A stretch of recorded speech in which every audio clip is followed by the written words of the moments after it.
Evelyn Vale stood frozen beneath the gilded archway of the Romano Foundation ballroom, champagne glass trembling in her hand as her husband's voice cut through the classical music like a blade through silk. She's useful, but she'll never be my real wife. The words didn't just hurt. They erased her. 2 years of marriage. 2 years of loving a man who apparently saw her as nothing more than a strategic acquisition.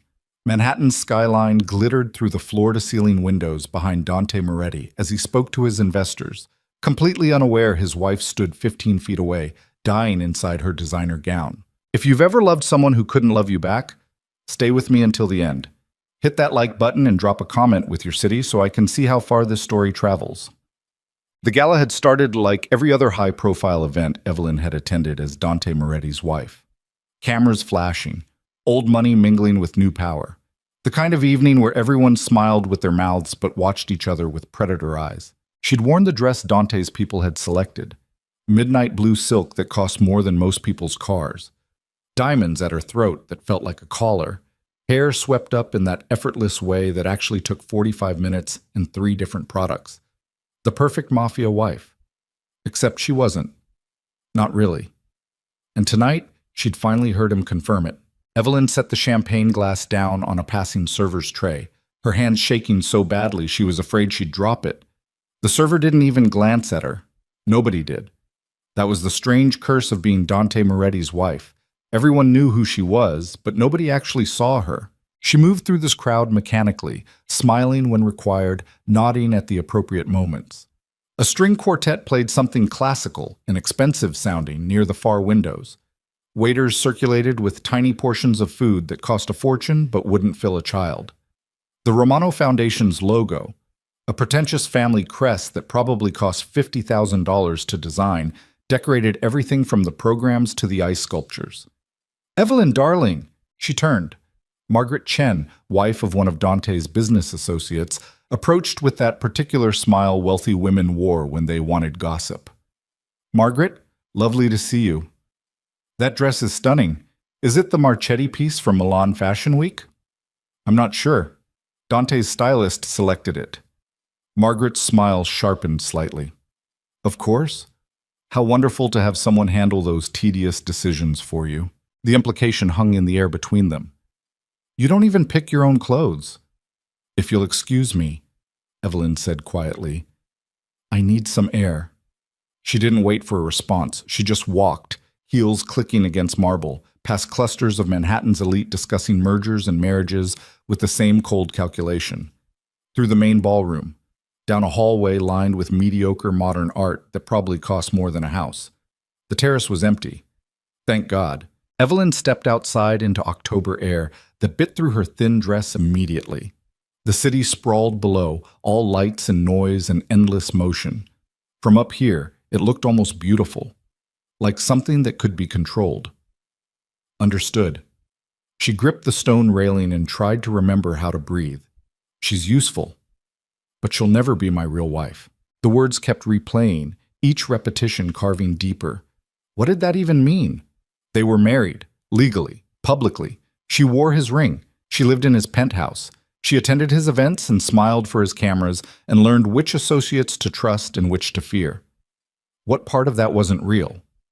Except she knew. Of course she knew. The part where he loved her. That had never been real at all. "You'll freeze out here." Evelyn's entire body went rigid. She didn't turn around. Couldn't. Dante's footsteps were soft against the terrace stone. Then his suit jacket settled around her shoulders, heavy and warm and smelling like him. Expensive cologne and cigarette smoke he pretended he'd quit. "I'm fine," she managed. "You left in the middle of Senator Zhao's speech." People noticed. I needed air. Silence. She could feel him standing behind her, close but not touching. That was their marriage in a single gesture, proximity without intimacy. Did something happen? His voice was careful, controlled, the way it always was. "Yes, I heard you. I heard what I really am to you." "No, nothing happened." "Evelyn, I said I'm fine, Dante." She turned to face him, finally, and that was a mistake.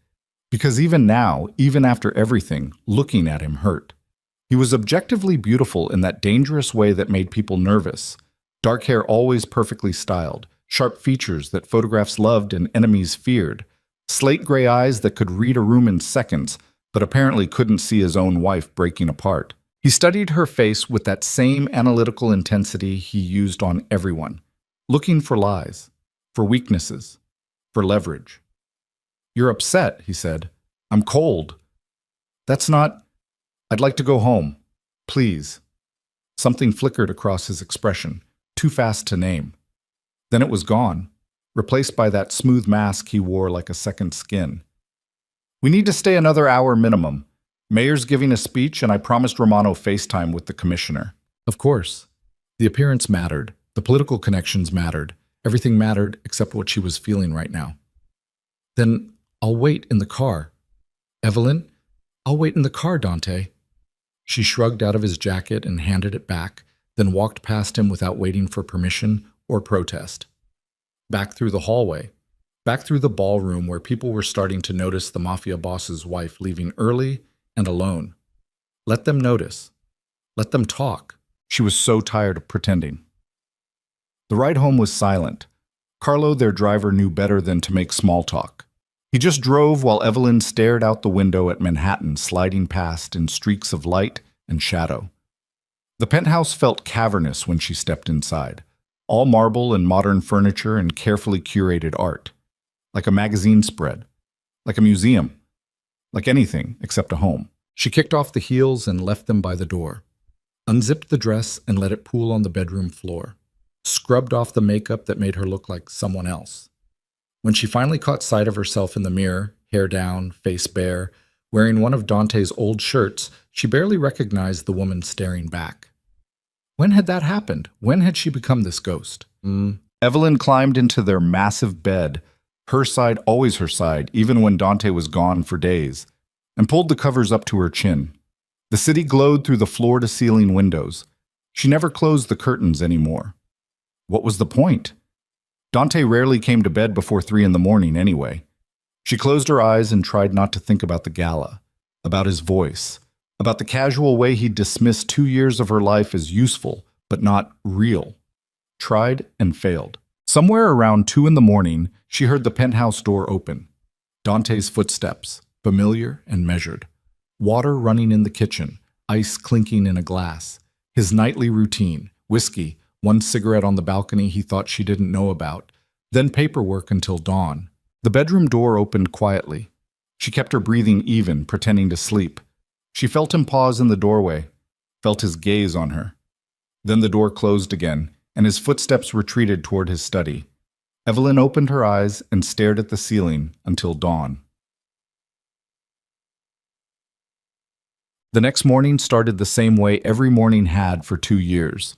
Coffee brewing automatically at 6, news playing softly from the kitchen, sunlight cutting through the penthouse in geometric patterns. Evelyn didn't get up. Usually she was awake first. Usually she made breakfast, not because Dante expected it, but because it gave her something to do. Some illusion of purpose. But today she just lay there, staring at the ceiling, feeling nothing and everything simultaneously. Around 7, she heard Dante moving through the apartment. Shower running, closet doors opening and closing, the efficient sounds of a man preparing for another day of controlling an empire built on violence and money. The bedroom door opened. "You're still in bed?" He sounded surprised. "I'm tired." "Are you ill?" "No." Silence. She didn't look at him, didn't move, just kept staring at that water stain on the ceiling she'd noticed 6 months ago and he'd never bothered to fix. "Evelyn, you should go. You have that meeting with the construction union at 8. "That's not until 9. "Then you have time for coffee." Another pause. Longer this time. She could feel him trying to solve her like a puzzle, figure out what had shifted, what had changed. Good luck, she thought bitterly. I don't even know anymore. Eventually, he left. The penthouse door closed with its usual expensive whisper, and Evelyn was alone again in their museum of a home, wondering how her life had become this echo chamber of silence and expensive things. She finally got up around 10, made coffee, stared at her reflection in the chrome coffee maker, and didn't recognize the woman looking back. Her phone buzzed. Maria, her only real friend in this world of calculated relationships and strategic alliances. Brunch? I'm dying to hear about the gala. Evelyn almost laughed. What would she even say? Oh, it was lovely. I discovered my husband doesn't consider our marriage real, but the canapés were exceptional. Can't today. Maybe next week. She set the phone down and looked around the penthouse. Really looked at it. Every piece of furniture had been selected by designers. Every painting chosen by art consultants. Every single thing in this space had been curated and approved and optimized for the right kind of image. Except her. She was the only thing in Dante Moretti's life that hadn't been carefully controlled. And apparently that made her useful, but not real. The days that followed developed a pattern. Evelyn stopped doing all the small things she'd always done without thinking. She didn't fix Dante's tie in the mornings, even though it was always slightly crooked on the left side. Didn't wait up when he worked late. Didn't ask about his day or his meetings or the business deals that consumed his attention. She just existed, present but absent, there but not. And Dante noticed. Of course he did. He was a man who'd built an empire by noticing the smallest details. The way someone's hand shook when they lied. The flicker of fear before betrayal. The shift in loyalty before a coup. He noticed everything. You've been quiet lately, he said one evening, 3 weeks after the gala. They were sitting in the living room, him working on his laptop, her reading a book she couldn't remember the plot of. Have I? Evelyn. She looked up. He was watching her with that analytical expression, trying to figure her out. I'm fine. You're not. Then what am I, Dante? Tell me. You seem to know everything else. The words came out sharper than intended. She saw surprise flash across his face, genuine surprise. When was the last time she'd challenged him? When was the last time she'd said anything that wasn't pleasant and accommodating and exactly what a mafia wife should say? What's that supposed to mean? Nothing. Forget it. Evelyn, I'm tired. I'm going to bed. She left him sitting there, laptop glowing in the dark, probably already analyzing the conversation for clues. That night marked a shift. A small one, but still. Because for the first time in 2 years, Evelyn Vale had pushed back, had let the cracks show, and she had no idea what would happen next. The phone call came on a Thursday morning while Dante was in his study and Evelyn was pretending to read in the living room. Mrs. Moretti? This is Sandra from Emerson Publishing. Evelyn's heart stopped. She'd almost forgotten about the application, had sent it in 3 months ago on a whim, one of those late-night moments when she'd wondered what her life might look like if she'd made different choices. Yes? We're pleased to inform you that you've been accepted into our internship program. We'd love to have you join our Boston office starting in January. Boston. Not Manhattan. Not this penthouse. Not this life of strategic appearances and useful marriages. Boston. Where nobody knew her name or her husband or what she was supposed to be. Mrs. Moretti, are you still there? Yes, Thank you. Can I have some time to consider? Of course. We'll need confirmation by next month. Evelyn ended the call and sat very still, staring at nothing. An internship in Boston. It paid almost nothing. Would probably require finding a tiny apartment in a neighborhood Dante would never set foot in. Would mean leaving behind everything she'd built here. Except what had she built? Really? A closet full of clothes she didn't pick? A penthouse she didn't decorate? A marriage that wasn't real. She grabbed her laptop and started researching before she could talk herself out of it. Boston apartments, publishing internships, what it cost to start over with nothing but yourself. It was terrifyingly possible. Over the next 2 weeks, Evelyn did something she'd never done before. She made plans without telling Dante, looked at apartments online, calculated how much money she'd need, figured out how to get her credentials transferred and her personal account separated from his. She felt guilty and liberated in equal measure. And then Serena Laurent appeared. It happened at a dinner party hosted by one of Dante's associates. Evelyn was making polite conversation with someone's wife about nothing when she heard the name. Serena Laurent, back from Milan apparently. Have you met her? No, I don't think so. She and Dante were quite close before he married. Everyone thought she'd be the one. Evelyn's smile didn't falter, but something inside her cracked a little more. How interesting. Oh, there she is now. Let me introduce you. And there she was, tall, elegant, effortlessly sophisticated in a way Evelyn had never quite managed. Dark hair, knowing smile, the kind of woman who belonged in this world without trying. Evelyn, this is Serena. Serena, Dante's wife. Charmed, Serena said, extending a perfectly manicured hand. I've heard so much about you. Funny, I haven't heard anything about you. It came out wrong, too sharp, too revealing, but Evelyn couldn't take it back. Serena's smile widened slightly. Well, Dante and I go back quite a ways, but that's ancient history now, isn't it? Except it didn't feel like ancient history when Evelyn watched them talk later that evening. The easy familiarity, the shared jokes she wasn't part of, the way Dante relaxed around Serena in a way he never did with his own wife.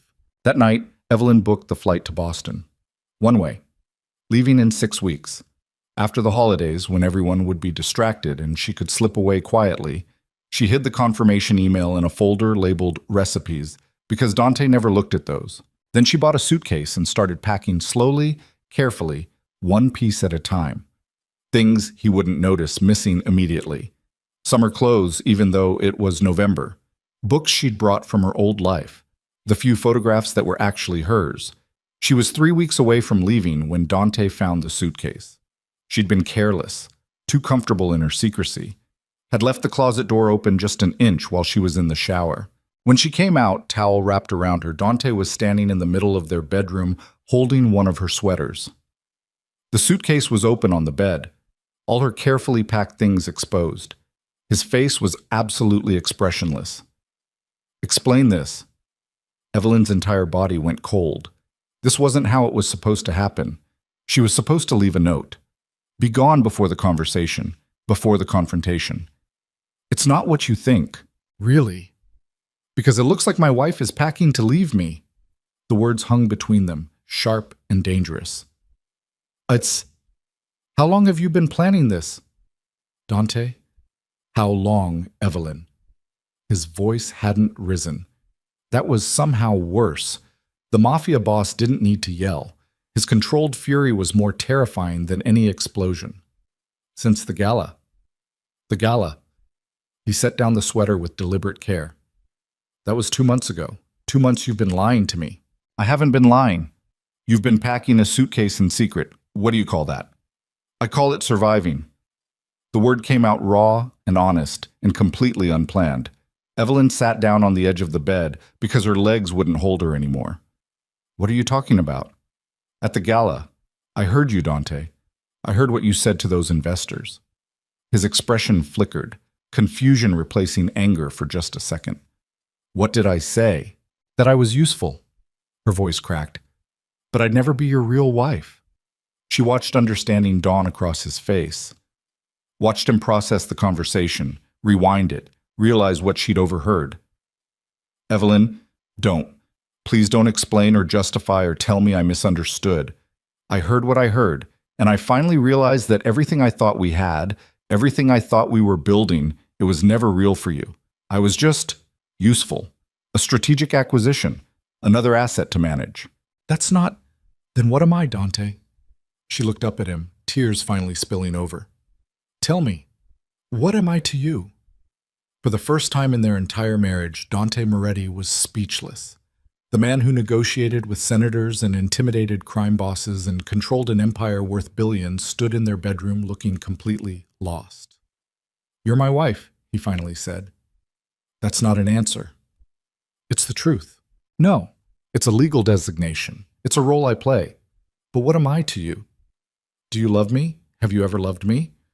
Or was this entire marriage just another business deal that worked out conveniently?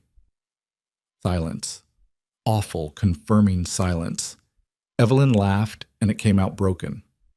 That's what I thought.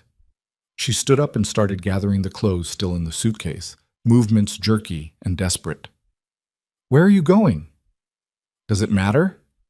Of course it matters. Why? I'm useful, right? You can find another useful wife. Maybe Serena's available. This isn't about Serena. This isn't about anything. Her voice finally cracked completely. That's the problem, Dante. This marriage isn't about anything except appearances and alliances and whatever political game you're playing. And I can't do it anymore. I can't wake up every day in this beautiful prison pretending I don't notice that you don't love me, that you've never loved me, that I'm just another piece of furniture in this perfect penthouse you've built. You're not Boston. The word came out flat, final. I got accepted to a publishing internship. It starts in 3 weeks. I was going to leave a note, but I guess we're doing this now. Dante looked like she'd physically struck him. Boston. It's not far. You can visit if you need to maintain appearances. Maintain appearances? His voice went dangerously soft. You think that's what this is about? What else would it be about? You're my wife. Stop saying that. Legal papers don't mean anything. I need you to tell me... Her voice broke completely. I need you to tell me why you married me. The truth. Not the story you tell everyone else. Not the strategic reasons. I need to know if any part of this was ever real for you. And Dante Moretti, the most powerful and feared man in New York, opened his mouth and no sound came out. Because the truth was something he'd spent his entire life avoiding. Evelyn wiped her eyes and zipped up the suitcase with shaking hands. That's what I thought. Evelyn, wait. For what? For you to tell me more useful lies? For you to explain how this is all some brilliant protection strategy? I don't want to hear it anymore, Dante. I'm tired of translating everything you do into what I wish it meant. I'm tired of loving someone who can't even admit... She stopped. Couldn't finish. Couldn't admit that after 2 years she'd finally spoken the word he'd never said. Love. She loved him. Had loved him probably since their 3rd date, when he'd taken her to this tiny Italian restaurant that didn't take reservations and didn't care who he was. When he'd been almost human for a few hours. Before the marriage and the appearances and the slow death of everything real between them.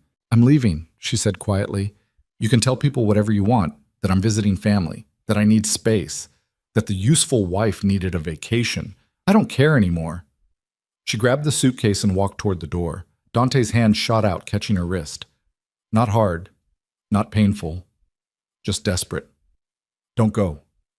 2 words. The most honest thing he'd said in months. Evelyn looked down at his hand on her wrist, then up at his face. For just a second, she saw something raw there, something that might have been fear or loss or the beginning of understanding. But it wasn't enough. Let me go, Dante. I can't. You have to. They stood there for what felt like hours but was probably seconds. His hand on her wrist, her suitcase weighing down her other arm, the whole weight of their broken marriage pressing down between them. Finally, his fingers loosened. She walked out of this bedroom, down the hallway, through the penthouse that had never been a home, past the expensive furniture and the curated art, and all the beautiful things that meant nothing. At the door, she paused, looked back. Dante stood in the hallway, absolutely still, watching her leave with an expression she'd never seen before, like a man watching his entire world end. Goodbye, Dante. She opened the door and left before he could say anything else, before she could change her mind, before the part of her that still loved him could drag her back into that beautiful prison. The elevator ride down felt eternal. Carlo was waiting with the car, but Evelyn waved him off and called for a regular taxi instead. She couldn't sit in that car with its leather seats and tinted windows and the ghost of every silent ride home. She needed something normal, something that wasn't part of Dante's carefully controlled world. The taxi driver didn't recognize her, didn't care who she was, just asked where she was going and drove when she gave him the address of Maria's apartment. As Manhattan blurred past the windows, Evelyn finally let herself cry. Not the elegant tears from movies, the ugly, gasping kind that came from somewhere deep and broken. Her phone buzzed. A text from Dante. Please come back. We need to talk. She turned off her phone and watched the city lights blend into meaningless streaks. The suitcase sat at her feet. Everything she owned that actually mattered fit in one bag. And somewhere behind her, in a penthouse overlooking Central Park, the most powerful man in New York stood alone in the dark, finally understanding what he'd lost. Maria's apartment smelled like lavender candles and old coffee, the kind of place that felt lived in rather than designed. Evelyn sat on the worn couch with a blanket wrapped around her shoulders, still wearing yesterday's clothes, staring at nothing. You can stay as long as you need, Maria said, setting down a mug of tea Evelyn wouldn't drink. I mean it. Weeks, months, whatever. Thank you. Do you want to talk about it? No. Maria nodded and didn't push. That was why she was the only real friend Evelyn had left. She understood silence, understood that sometimes there weren't words big enough for the wreckage. Evelyn's phone had been buzzing all night. 17 missed calls from Dante. 23 texts. She'd read the first few, then stopped looking. Please come home. We need to talk about this. I can explain everything. Evelyn, answer me. The messages got progressively more desperate, more raw, until the last one came through around 4 in the morning. I'm sorry. 2 words he'd probably never said to anyone. 2 words that meant nothing because sorry didn't fix what was broken between them. She finally turned the phone completely off. He's going to come looking for you, Maria said quietly. You know that, right? I know. And when he does? I don't know. But she did know. Dante Moretti didn't lose things, didn't let go of anything he considered his. And whether or not their marriage was real by his definition, she was still legally his wife, still part of his carefully constructed empire. He'd come. It was just a question of when. The answer came 3 days later. Evelyn was helping Maria with dishes when someone knocked. Not the buzzer downstairs, the apartment door, which meant whoever it was had gotten past security, past the locked entrance, past every barrier that was supposed to keep people out. Maria looked at Evelyn. Evelyn set down the plate she'd been drying. I'll get it. She opened the door, already knowing who she'd find. Dante stood in the hallway wearing a suit that probably cost more than Maria's monthly rent, looking like he hadn't slept in 3 days. Dark circles under his eyes, jaw tight. Everything about his posture screamed exhaustion and barely controlled emotion. We need to talk. How did you find me? Carlo remembered where Maria lives. You used to have him drop you here for lunch. Of course. There was no such thing as privacy when you married a man who built empires on information and control. I don't want to talk to you. 5 minutes. That's all I'm asking. You've had 2 years to talk to me, Dante. You chose not to. What's changed? His jaw worked. She could see him fighting for control, fighting against whatever emotion was trying to break through his carefully maintained walls. You left. And that made a difference? Yes. The word came out rough, almost angry, like he resented the admission even as he made it. Maria appeared behind Evelyn, dish towel still in hand. Everything okay? It's fine, Evelyn said. Then to Dante, you have 5 minutes, not here, downstairs. She grabbed her coat and followed him down to the street where his car waited. Carlo stood by the driver's door, carefully not looking at either of them. Evelyn climbed into the back seat, and Dante slid in beside her. The door closed. Suddenly, the space felt impossibly small. Talk, she said. Dante looked at her for a long moment, and she saw something in his expression she'd never seen before. Uncertainty. Like he'd rehearsed this conversation 100 times and now couldn't remember any of the words. What I said at the gala. You need to understand the context. The context was pretty clear, Dante. I'm useful, but not real. What else is there to understand? Everything. He rubbed his face, a gesture so unlike him it was almost shocking. The controlled mafia boss never showed frustration, never showed anything. In my world, love is weakness. Caring about someone makes you vulnerable, gives your enemies leverage. If they know you actually love your wife, not just married her for appearances, then she becomes a target, the biggest liability you have. So you protect me by pretending you don't care about me? Yes. That's insane. That's survival. His voice hardened. You don't understand the world I operate in, the people I deal with. 3 years ago, Vincent Russo had a wife he actually loved, made the mistake of showing it. Someone figured it out, used her against him. By the time Vincent agreed to their terms, she'd been missing for 6 days. Did they find her? Eventually. His expression went dark. But not the same way she left. Evelyn felt cold. She'd heard stories, of course, rumors about the violence that existed just beneath the surface of Dante's world. But she'd never wanted to look too closely, never wanted to acknowledge what her husband actually did when he wasn't coming home at 3 in the morning. So you thought lying to me was protection? I thought keeping distance was protection. I thought if everyone believed our marriage was strategic, just another business arrangement, Then you'd be safer. They wouldn't bother coming after you because you wouldn't matter enough.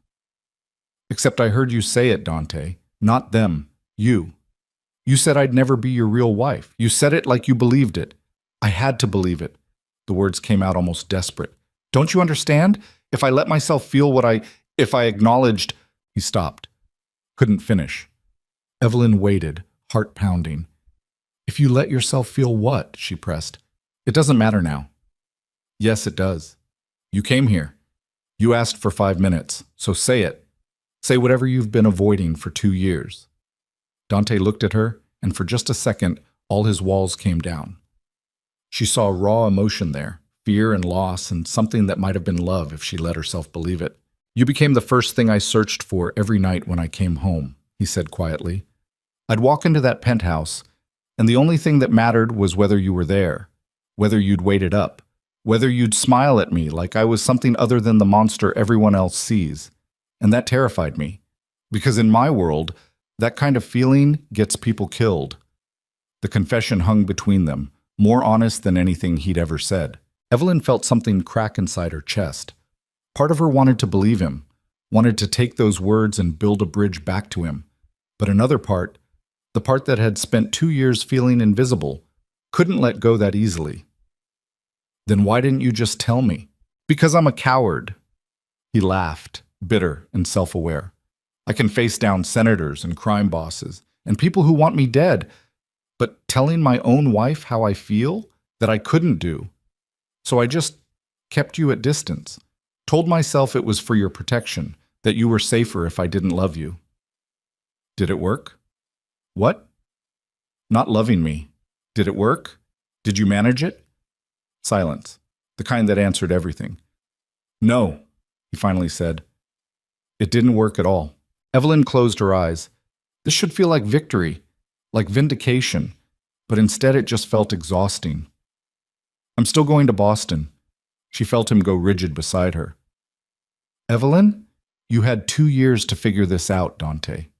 2 years to tell me any of this, and you chose to keep me at arm's length instead. You chose to protect yourself rather than trust me. So now I'm choosing myself. What does that mean? It means I need space, time. I need to figure out who I am when I'm not just Dante Moretti's useful wife. That's not what you are. Then what am I? Really? Because I don't even know anymore. I've spent 2 years being whoever you needed me to be, wearing the right clothes, saying the right things, playing the perfect mafia wife. And somewhere in all that, I lost myself completely. So let me help you find yourself again. You can't. That's the problem. You're part of what I lost. The words came out harsher than she intended, but they were true. Being with Dante had slowly erased her, not because he was cruel or deliberately controlling, but because his world was so consuming it left no room for anything else. When does your flight leave?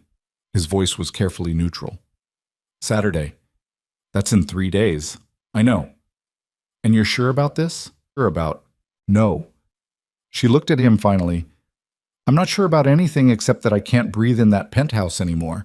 I can't keep pretending. I can't keep waiting for you to love me the way I love you. The admission slipped out before she could stop it. She saw shock register on his face. Then something else, something that looked almost like pain. Evelyn, your 5 minutes are up. She opened the car door and stepped out onto the sidewalk before he could say anything else. Before she could take back the words or soften them or make this easier for either of them. Maria was waiting upstairs, wisely not asking questions. Just handed Evelyn a glass of wine and turned on a terrible reality show neither of them watched. Evelyn's phone, still turned off, sat on the coffee table like an accusation. She didn't turn it back on. The next 2 days passed in a strange fog. Maria went to work and Evelyn stayed in the apartment, avoiding the windows, avoiding her phone, avoiding everything that connected her to the life she'd just walked away from. On Friday afternoon, Maria came home early with groceries and an expression that meant trouble. What? Evelyn asked. Don't freak out. That's never a good start to a conversation. Dante's been calling me. Evelyn set down the book she hadn't been reading. What did he say? That you're not answering your phone, that he's worried, that... Maria hesitated. That if you really want to leave, he won't stop you, but he wants to see you one more time before you go. No. Evelyn, I said no. I already talked to him. I already explained. There's nothing left to say. Are you sure? Because he sounded, I don't know, different. Like maybe he's actually figured some things out. Too late. But even as she said it, Evelyn felt doubt creeping in. What if he had figured things out? What if she left tomorrow and spent the rest of her life wondering whether they could have made it work? She shoved the thought away.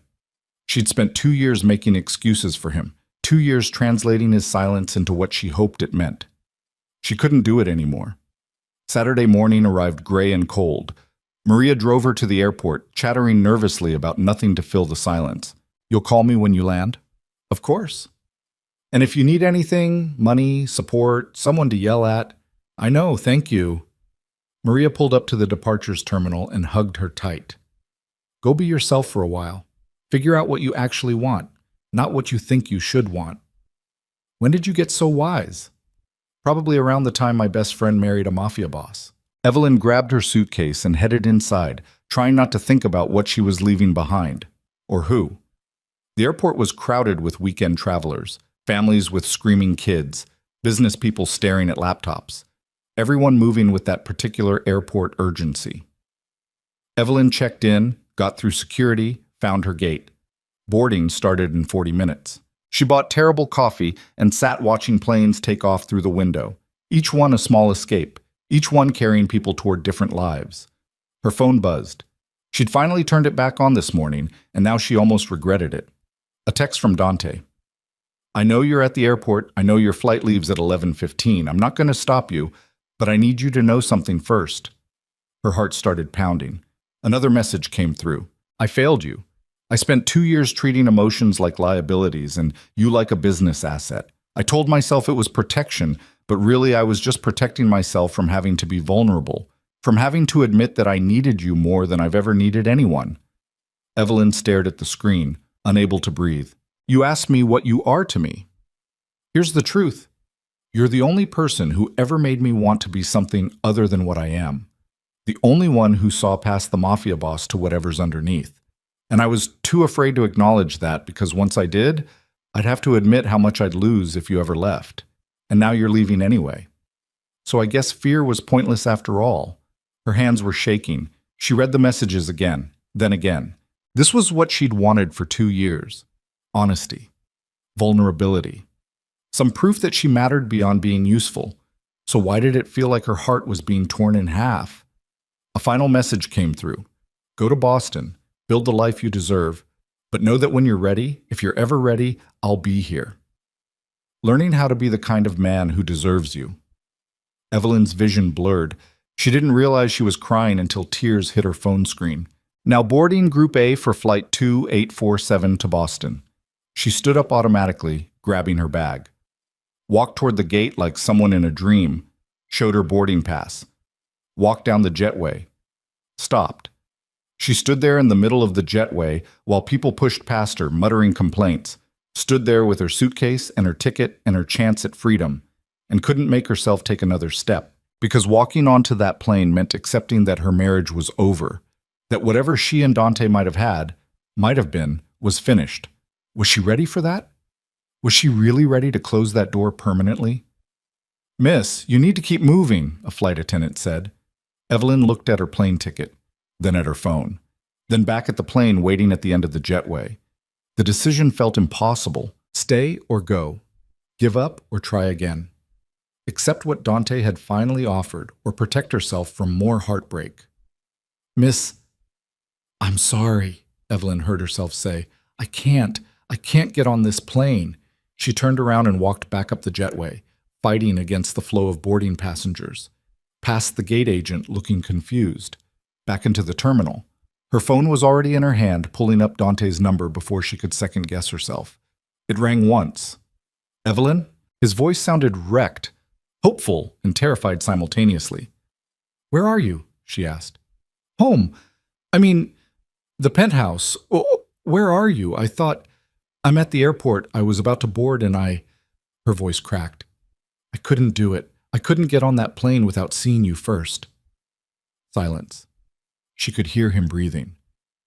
What does that mean? He finally asked. Finally. I don't know yet, but I think maybe we need to have an actual conversation. Not 5 minutes in a car, not text messages, a real conversation about what this marriage is and what we both want it to be. Okay. The word came out rough. Okay. Yes. Whatever you need. I'm coming back, but Dante, this doesn't mean everything's fixed. This doesn't mean I'm just going to slot back into being the useful wife. We have things to figure out. I know. And you have to be honest with me. Actually, honest. No more protecting me by keeping me at distance. I will. I promise. Promises from Dante Moretti usually involved contracts and witnesses and legal leverage. But this one sounded different, personal, like maybe he actually meant it. I'll be there in an hour. She ended the call before either of them could say anything else to complicate this already impossibly complicated situation. The taxi ride back to Manhattan felt endless. Traffic was terrible. The driver kept trying to make small talk, and Evelyn sat in the back seat wondering what the hell she was doing. Was this stupid? Was she walking right back into the same pattern that had broken her in the first place? Maybe. Probably. But at least this time she was walking in with her eyes open. The penthouse looked exactly the same when she let herself in, all marble and expensive art and carefully curated perfection. But something felt different, off somehow. It took her a moment to realize what it was. Dante's suit jacket thrown over a chair, coffee mug left on the counter, papers scattered across the dining table instead of neatly organized in his study. The penthouse looked lived in, almost messy, almost human.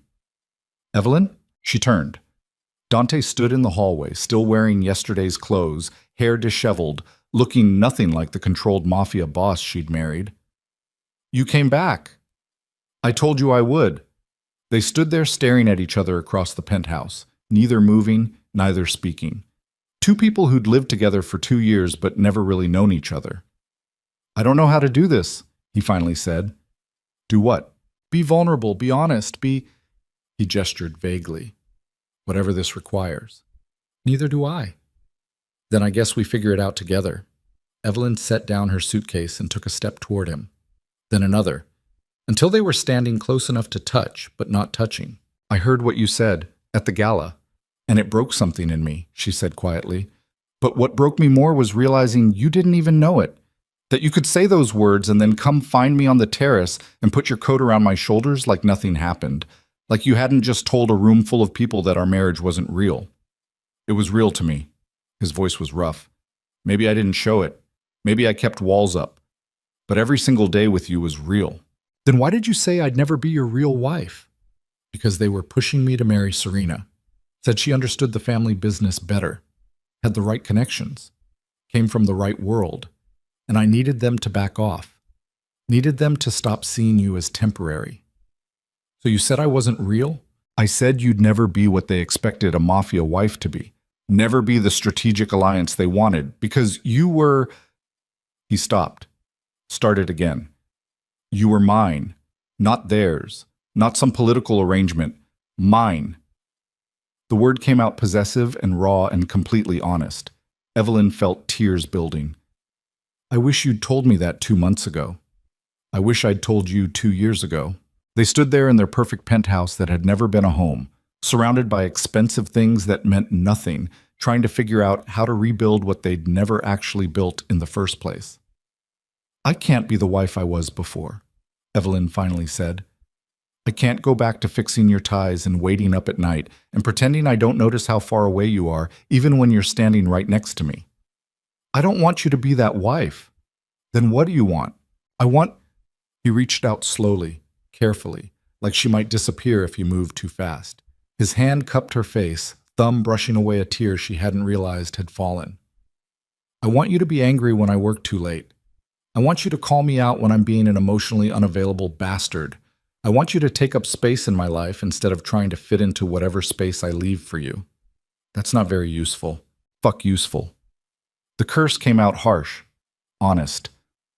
I'm tired of useful. I want real. And then he kissed her. Not the careful, controlled kisses they'd shared before. Not the political kisses for cameras or the obligatory kisses before bed. This was desperate and honest and tasted like 2 years of things unsaid. When they finally pulled apart, both breathing hard, Evelyn rested her forehead against his. "This is going to be messy," she whispered. "I know. We're going to fight, real fights, not the polite disagreements we've been having." "Good. And you have to actually tell me things. What you're feeling, what you're thinking, not make me guess or translate your silence." "I'll try." "Dante, I will." He pulled back enough to look at her. "I will tell you things, even when it's uncomfortable, even when I don't have the right words. I promise." There was that word again, promise, from a man who didn't make promises lightly. "Okay," she said. "Okay? Okay, we try. We figure this out. We build something real." Relief flooded his expression. He pulled her close, and for the first time in 2 years, Evelyn let herself actually hold on to him, let herself believe this might work. They stood there in their penthouse as afternoon light cut through the windows, two people who'd been married for years finally starting from scratch. It wasn't fixed, not even close, but maybe it was finally real. Chassin. The next few weeks were strange, different, like learning how to be married all over again. Dante actually came home for dinner, sometimes late, always apologizing, but he came. They'd sit at the table they'd never used before and talk. Real conversations. About his day, about her applications to other publishing programs, about nothing and everything. He told her things he'd never mentioned before. The constant political pressure, the threats that came weekly, the weight of controlling an empire while trying to stay human. And Evelyn told him about the loneliness, the feeling of being invisible, the way she'd slowly disappeared into being his wife and forgotten how to be herself. It wasn't easy. They fought. Real fights where voices rose and things got said that hurt. Where Dante would retreat into cold silence and Evelyn would push harder instead of backing down. Where they'd go to bed angry and wake up still angry and have to figure out how to come back together anyway. But they kept trying. Then one Friday evening, 3 weeks after Evelyn had almost left for Boston, everything changed again. Dante came home early, actually early before 7, and found Evelyn in his study looking at something on his laptop. "What are you doing?" She looked up, and her expression was strange, closed off in a way it hadn't been since she'd come back. "Who's Serena Laurent?" His entire body went rigid. "What?" "Serena Laurent. I saw the emails. You've been meeting with her, weekly, for the past 2 weeks. Evelyn, are you sleeping with her?" The question came out flat, detached, like she'd already decided the answer and was just confirming. "No, absolutely not." "Then why are you meeting with her? Why are there dozens of emails between you? Why didn't you mention it once in the past 3 weeks while we've supposedly been learning how to be honest with each other?" Dante closed the study door carefully, came into the room like he was approaching something dangerous. "She works for the Romano Foundation. We've been coordinating security for their winter gala." "That's it? That's the explanation?" "Yes." "You've had lunch with her 4 times in 2 weeks because of security coordination?" "It's complicated. Everything with you is complicated." Her voice finally rose. "I'm trying, Dante. I'm really trying to trust you, to believe that we're building something real. And then I find out you've been secretly meeting with the woman everyone thought you'd marry instead of me, and you didn't think that was worth mentioning?" "I didn't tell you because I knew you'd react exactly like this." "React like what? Like a wife who's tired of finding out her husband keeps things from her? Like someone looking for reasons to leave again?" The words hung between them, sharp and accusatory. Evelyn felt something cold settle in her chest. "Is that what you think? That I'm looking for an excuse to run? I think you've had one foot out the door since you came back. Because you keep giving me reasons to." "Meeting with a work associate is not a reason. Hiding it from me is." They stood there glaring at each other, all the progress they'd made suddenly feeling fragile and temporary.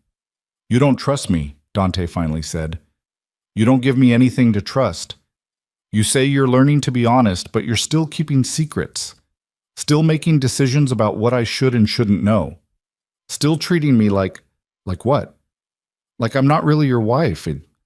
The words came out broken, honest, and Evelyn saw them land like physical blows. Dante's expression shifted, the anger drained away, replaced by something that looked like defeat. "I don't know how to do this," he said quietly. "I spent my entire life learning how to control information, how to use secrets as leverage, how to never show vulnerability, And now you're asking me to just, what? Trust that being honest won't destroy everything? Yes, that's exactly what I'm asking. And what if I can't? What if this is just who I am? Then we're done. Because I can't spend the rest of my life wondering what you're hiding from me, wondering if you're being honest or if you're just telling me what I want to hear while you keep the real truth somewhere else. Silence. Long and awful and confirming. Serena called me 2 weeks ago, Dante finally said. Asked if we could meet. Said it was important. I met her for coffee thinking it was foundation business, but he stopped. But what? Evelyn's heart was pounding. But she told me she made a mistake years ago, that she should have married me when I asked instead of running off to Milan, that she's ready now if I am. The confession settled between them like poison. And what did you say? I told her I'm married. That's it? That's all you said? What else was there to say? How about I love my wife? How about I chose Evelyn and I'd choose her again? How about literally anything that makes me feel like I'm more than just a legal obligation you're stuck with? Dante dragged his hands through his hair, destroying the perfect style. She asked me to meet again, to talk more. And I said yes because what? Because I wanted to prove to myself that I didn't feel anything for her, that what we have is real. And? Evelyn's voice was barely a whisper. And I don't feel anything for her. She's elegant and appropriate and everything my family wanted me to marry. But when I'm with her, I just feel nothing. Empty. Whereas with me, with you, I feel everything all the time. It's terrifying and exhausting and the only thing that makes me feel human. He moved closer, slowly, like she was something wild that might bolt. I should have told you, should have mentioned she'd reached out, should have said no to the meetings instead of trying to prove something to myself. I know that, and I'm sorry. Evelyn wanted to stay angry, wanted to hold on to the hurt and the betrayal and the feeling that he'd broken their fragile trust. But she also heard the honesty in his voice, saw the vulnerability in his expression. No more secrets, she said firmly. I don't care if you think I'll overreact or misunderstand. You tell me things. Everything. Everything? Everything that matters. If someone from your past shows up wanting you back, I need to know. If you're meeting with people who might be a threat to us, I need to know. If you're struggling with something, I need to know. That's what being married actually means, Dante. Sharing the difficult things, not just the easy ones. He nodded slowly. Okay. No more secrets. Do you still have meetings scheduled with her? One more. Monday. To finalize the security protocols. Then I'm coming with you. Evelyn? Non-negotiable. You want me to trust you? You want to prove this marriage is real? Then I come with you, and we face her together.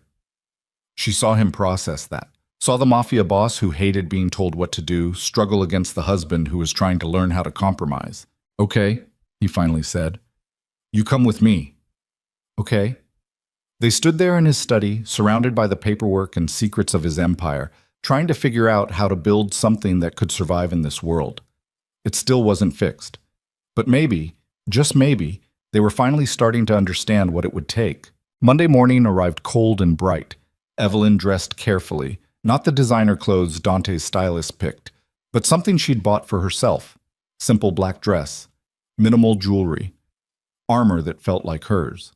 The restaurant where they were meeting Serena was in Midtown, expensive and private, the kind of place where powerful people had conversations they didn't want overheard. Serena was already there when they arrived, elegant in cream and gold, looking like she belonged in a museum or a magazine spread. Dante, she stood to greet them, then stopped when she saw Evelyn. Oh, I didn't realize you were bringing your wife. Evelyn insisted. Dante's hand settled on the small of Evelyn's back. A small gesture, but claiming. They sat. A waiter materialized with menus and disappeared again.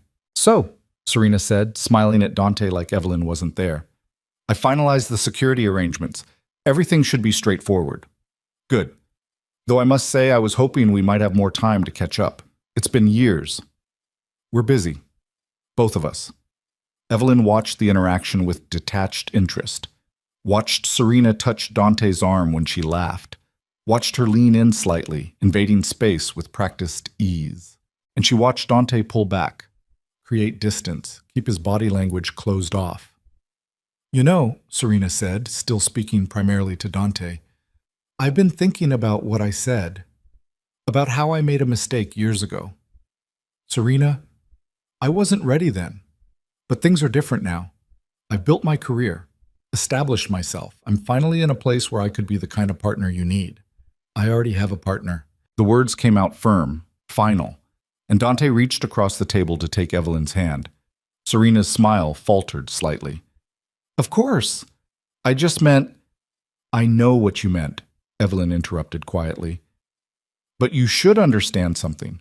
Dante and I are working on our marriage, actively, honestly, and that means there's no space for whatever you think you're offering. I wasn't—" "Yes, you were."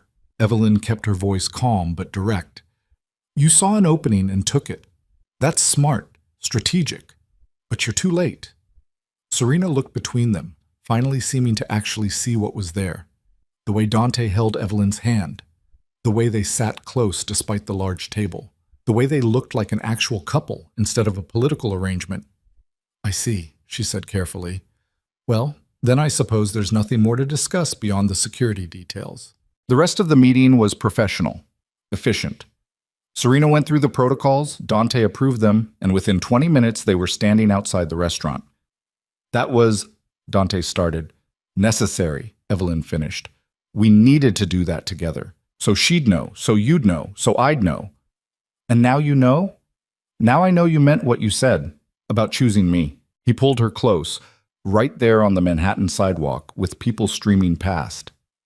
"I choose you, every day, even on the hard days, especially on the hard days." Evelyn let herself lean into him, let herself believe it. They walked back to the car hand in hand, and for the first time since the gala, Evelyn felt like maybe they actually had a chance. But that night, everything fell apart anyway. Dante got a phone call around midnight. Evelyn was already in bed reading when she heard his voice from the study. Loud, angry, the tone he used when things were about to get dangerous. She got up and found him standing by the window, phone pressed to his ear, jaw locked tight. "I don't care what he wants. The answer is no. No. Tell him if he pushes this, he'll regret it." He ended the call and just stood there, radiating tension. "What's wrong?" "Nothing. Business." "Dante." "I said it's nothing, Evelyn." And just like that, the walls slammed back up. The husband who'd been learning to share disappeared, replaced by the Mafia boss who controlled everything through silence and secrets. "You're shutting me out again. This isn't something you need to worry about. That's not your decision to make." "Actually, it is." He turned to face her, and his expression was hard, closed. "Some things are mine to handle. You can't be involved in everything." "I'm not asking to be involved. I'm asking you to tell me what's wrong. And I'm telling you it's handled." They stared at each other across the study, and Evelyn felt everything they'd built start to crack. "We were supposed to be past this," she said quietly. "We were supposed to be honest with each other. About our marriage. Not about every business decision I make." "Where's the line, Dante? How do I know what's business and what's something that could blow up our entire life? You trust me." "I'm trying to, but you keep making it impossible." He turned back to the window, dismissing her. "This conversation is over." "No, it's not." "Evelyn, you don't get to decide when we're done talking. That's not how this works. Not anymore." He spun around and she saw real anger there. "Then how does it work? You tell me.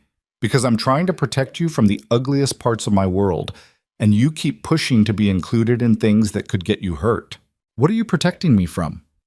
"Everything. The violence, the threats, the constant pressure, the knowledge that people want me dead and would happily use you to make that happen." "So you're going to keep me in the dark? Keep me safe by keeping me ignorant?" "If that's what it takes, yes." Evelyn felt something inside her break cleanly, like a bone snapping, final and devastating. "Then we're done." The words came out calm, absolutely certain. Dante went still. "What?" "I said we're done because this—" She gestured between them. "This isn't a marriage. This is you controlling everything while I sit in this beautiful penthouse pretending I matter, and I can't do it anymore." You're overreacting. No, I'm finally reacting appropriately. I gave you another chance. I came back from the airport. I tried to rebuild this with you, but you're still the same person you were 3 months ago. You just got better at hiding it temporarily. That's not fair. Neither's asking me to trust you while you keep treating me like I'm too fragile to handle reality. They stood there in the study at midnight, everything they'd tried to build collapsing between them. What do you want from me? Dante's voice was raw. You want me to tell you that call was about a shipment that got intercepted? That I have people missing and possibly dead? That someone's pushing boundaries and I might have to make decisions that involve violence? You want me to bring that into our bedroom? Yes, because it's already in our bedroom whether you admit it or not.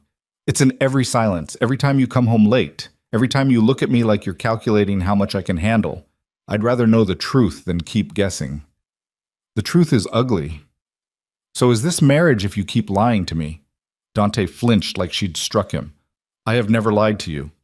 Omission is still lying, and you've been omitting everything that matters since the day we got married. Silence. Brutal and confirming. I don't know how to give you what you want, he finally said. Then I guess we really are done. Evelyn turned and walked out of the study, down the hallway, into their bedroom where she grabbed the suitcase that had never been fully unpacked. Dante appeared in the doorway.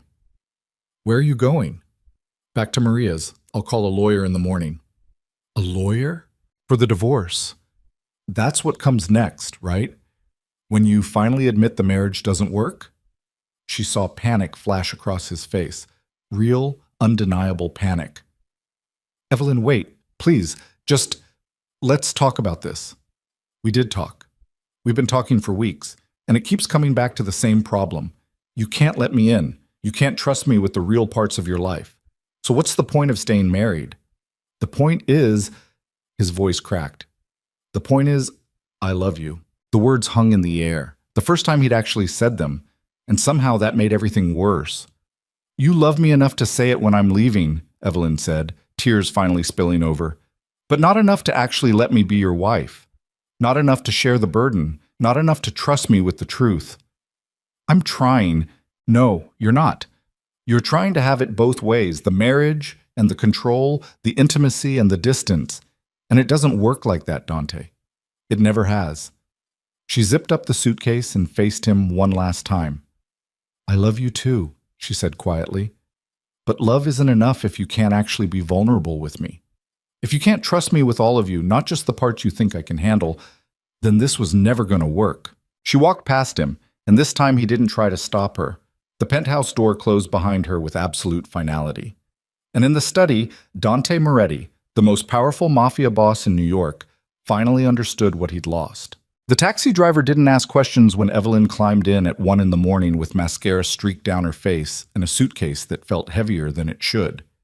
He just drove while she stared out the window at Manhattan blurring past, all those lights that used to look beautiful now, just looking cold. Her phone started ringing before they'd gone 3 blocks. Dante. She declined the call. It rang again immediately.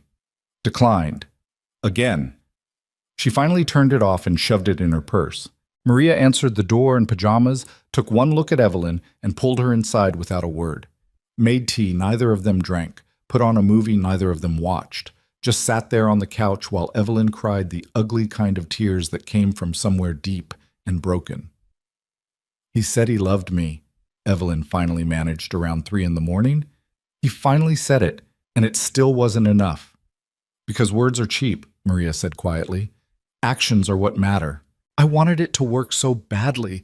I really thought, her voice cracked. I thought if he could just learn to be honest, we could make it. Maybe some people don't know how to be honest. Maybe they're too damaged. Or maybe I was just stupid for thinking a mafia boss could actually love someone. Maria didn't argue with that. Evelyn stayed on the couch that night, wrapped in blankets that smelled like lavender detergent and other people's normal lives. She must have slept eventually because she woke up to gray morning light and the smell of coffee. Her phone turned back on, showed 47 missed calls, 31 from Dante, the rest from numbers she didn't recognize. There were also texts, so many texts, from Dante. Please come home. We need to talk. I'm sorry. Please. From Carlo. Mrs. Moretti, Mr. Moretti has asked me to check on you. Please respond so I know you're safe. From an unknown number, this is Vincent Russo. I'm sorry to hear about your troubles. If you need anything, please reach out. That last one made her cold. Vincent Russo was one of Dante's associates. Dangerous in the quiet way that was somehow worse than obvious violence. If word had already spread that she'd left Dante, if people like Vincent Russo were reaching out, her phone rang. Another unknown number. Against her better judgment, she answered. Evelyn Moretti? Who is this? My name is Detective Sarah Chen with the NYPD. I need to speak with you about your husband. Evelyn's heart stopped. Is he hurt? No, ma'am, but we have some questions about his business activities. Would you be willing to come in for an interview? I can't. It's entirely voluntary, but it would be helpful to have your perspective. We can send a car if transportation is an issue. I need to think about it. Of course. Here's my direct number. Call anytime. Evelyn ended the call and stared at her phone. The police. The police wanted to talk to her about Dante's business, which meant something had happened, something big enough to make them reach out to his estranged wife. She should call him, warn him. That's what a wife would do. Except she wasn't sure she was his wife anymore, not in any way that mattered. Maria came out of the bedroom already dressed for work. You okay? The police just called. They want to talk to me about Dante. Jesus, what did you say?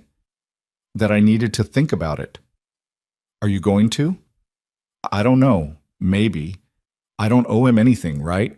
He kept secrets from me, shut me out. Why should I protect him now? But even as she said it, Evelyn knew she wouldn't talk to the police. Whatever Dante had done, whatever darkness lived in his world, she couldn't be the one to expose it.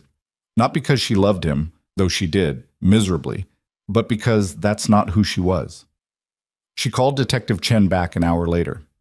I can't help you. I don't know anything about my husband's business. We kept those parts of our lives separate. Mrs. Moretti, if you're afraid, I'm not afraid. I just don't have information you'd find useful. I'm sorry. She hung up before the detective could push harder. Then she made the other call she'd been avoiding. Dante answered on the first ring. Evelyn, the police called me. Silence. Heavy and telling. What did they want? His voice was carefully neutral. To talk about your business activities. I told them I didn't know anything. Thank you. I didn't do it for you. I did it because it's the truth. You made sure I never knew anything, remember? The barb landed. She heard him exhale slowly. Can we meet? Please, just to talk. There's nothing left to say. Evelyn, I called a lawyer this morning. You'll get the paperwork in a few days. Another silence, longer this time. You're really doing this, he said quietly. Yes. What if I promised to change? What if I swore I'd tell you everything from now on? You've made promises before, Dante. You broke all of them. I never promised to tell you everything. I promised to try. That's different. Exactly. That's the problem. You were always trying, never actually doing. And I can't spend my life waiting for you to become someone capable of real intimacy. She heard something break in his breathing. What do I have to do? Tell me what you need and I'll do it. I need you to be someone you're not. That's the truth. And neither of us can fix that. Evelyn, please, She ended the call before he could finish, before the desperate edge in his voice could make her reconsider, before she could weaken. Her hands were shaking. She set the phone down and stared at it like it might explode. Maria had left for work. The apartment was too quiet. Evelyn made more coffee she wouldn't drink and tried to figure out what came next. Find an apartment, find a job, find a life that didn't revolve around being Dante Moretti's wife. Start over. Again. The thought was exhausting. Her phone buzzed, a text from an unknown number. You should know the truth about your husband before you divorce him. Meet me at Cafe Luca at noon. Come alone. Evelyn stared at the message. S. Serena. She almost deleted it, almost ignored it completely, but curiosity won out over caution. At 11:45, she walked into Cafe Luca, a small place in the West Village, far from the expensive restaurants in Midtown where Dante's world operated. Serena was already there, elegant even in casual clothes, sitting at a corner table with 2 espressos. You came, Serena said. What do you want? To give you information you deserve to have. She slid a manila envelope across the table. Before you make permanent decisions. Evelyn stared at the envelope. What is this? The truth about why Dante married you. Open it. Every instinct screamed not to, but Evelyn's hands were already reaching for the envelope, pulling out the papers inside. Financial documents, contracts, legal agreements, and photographs. Her wedding photos. But not the official ones. These were taken from a distance, surveillance style, and they were marked with dates and notes in handwriting she didn't recognize. Target acquisition successful, marriage complete, asset secured. What is this? Evelyn's voice came out hollow. Proof that your marriage was never about love, it was about inheritance. Serena's voice was almost gentle, almost pitying. Your grandfather, William Vale. He died 6 months before you met Dante, yes? Yes. What does that have to do with anything? Everything. Because William Vale left you $30 million in a trust. But the trust had conditions. You had to be married to access it, and it had to be before your 30th birthday. Evelyn felt cold spreading through her chest. That's not, look at the dates. Your grandfather died in March. You met Dante in May. You were married by September, and you turned 30 in October, exactly 1 month after the wedding when the trust money became accessible. The paper swam in front of Evelyn's eyes. Marriage certificate, trust documents, bank transfers, all dated precisely, all perfectly timed. You were a business transaction, Serena continued quietly. Dante needed capital to expand his operations. You needed a husband to unlock your inheritance. It was the perfect arrangement, strategic, efficient, completely calculated. No, he said, he told me. He told you what you needed to hear. That's what he does. That's what makes him so dangerous. Evelyn's hands were shaking so badly the papers rattled. Why are you telling me this? Because I made the mistake of loving him once. I know what it's like to think you matter to Dante Moretti, to believe you're different, special, but the truth is we're all just pieces on his chessboard, and I don't want you making the same mistake I did, thinking he's capable of choosing love over strategy. Get out. Evelyn, get out. Leave now. Serena stood slowly. I'm sorry, I know this hurts, but you deserve to know the truth before you wasted more of your life on a man who's incapable of loving anyone more than he loves control. She left. Evelyn sat there alone with the documents spread across the table, feeling her entire world disassemble piece by piece. Everything made sense now. The rushed courtship, the quick wedding, the way Dante had seemed so interested initially and then immediately distant after they married. The timing of everything. She'd thought she was special, thought he'd chosen her, but she was just another acquisition, another asset, another strategic move in his endless game of control and power. The worst part was how stupid she felt, how completely blind. All those moments she'd treasured, their first date, his proposal, the wedding itself, they were all contaminated now, recontextualized as business transactions rather than romance. Her phone rang. Dante. She let it go to voicemail. It rang again and again. Finally, she answered, What? Where are you? His voice was tight, worried. Carlos said you left Maria's apartment hours ago. I'm out. Evelyn, I need to know you're safe. Why? So you can protect your investment? Silence, sharp and telling.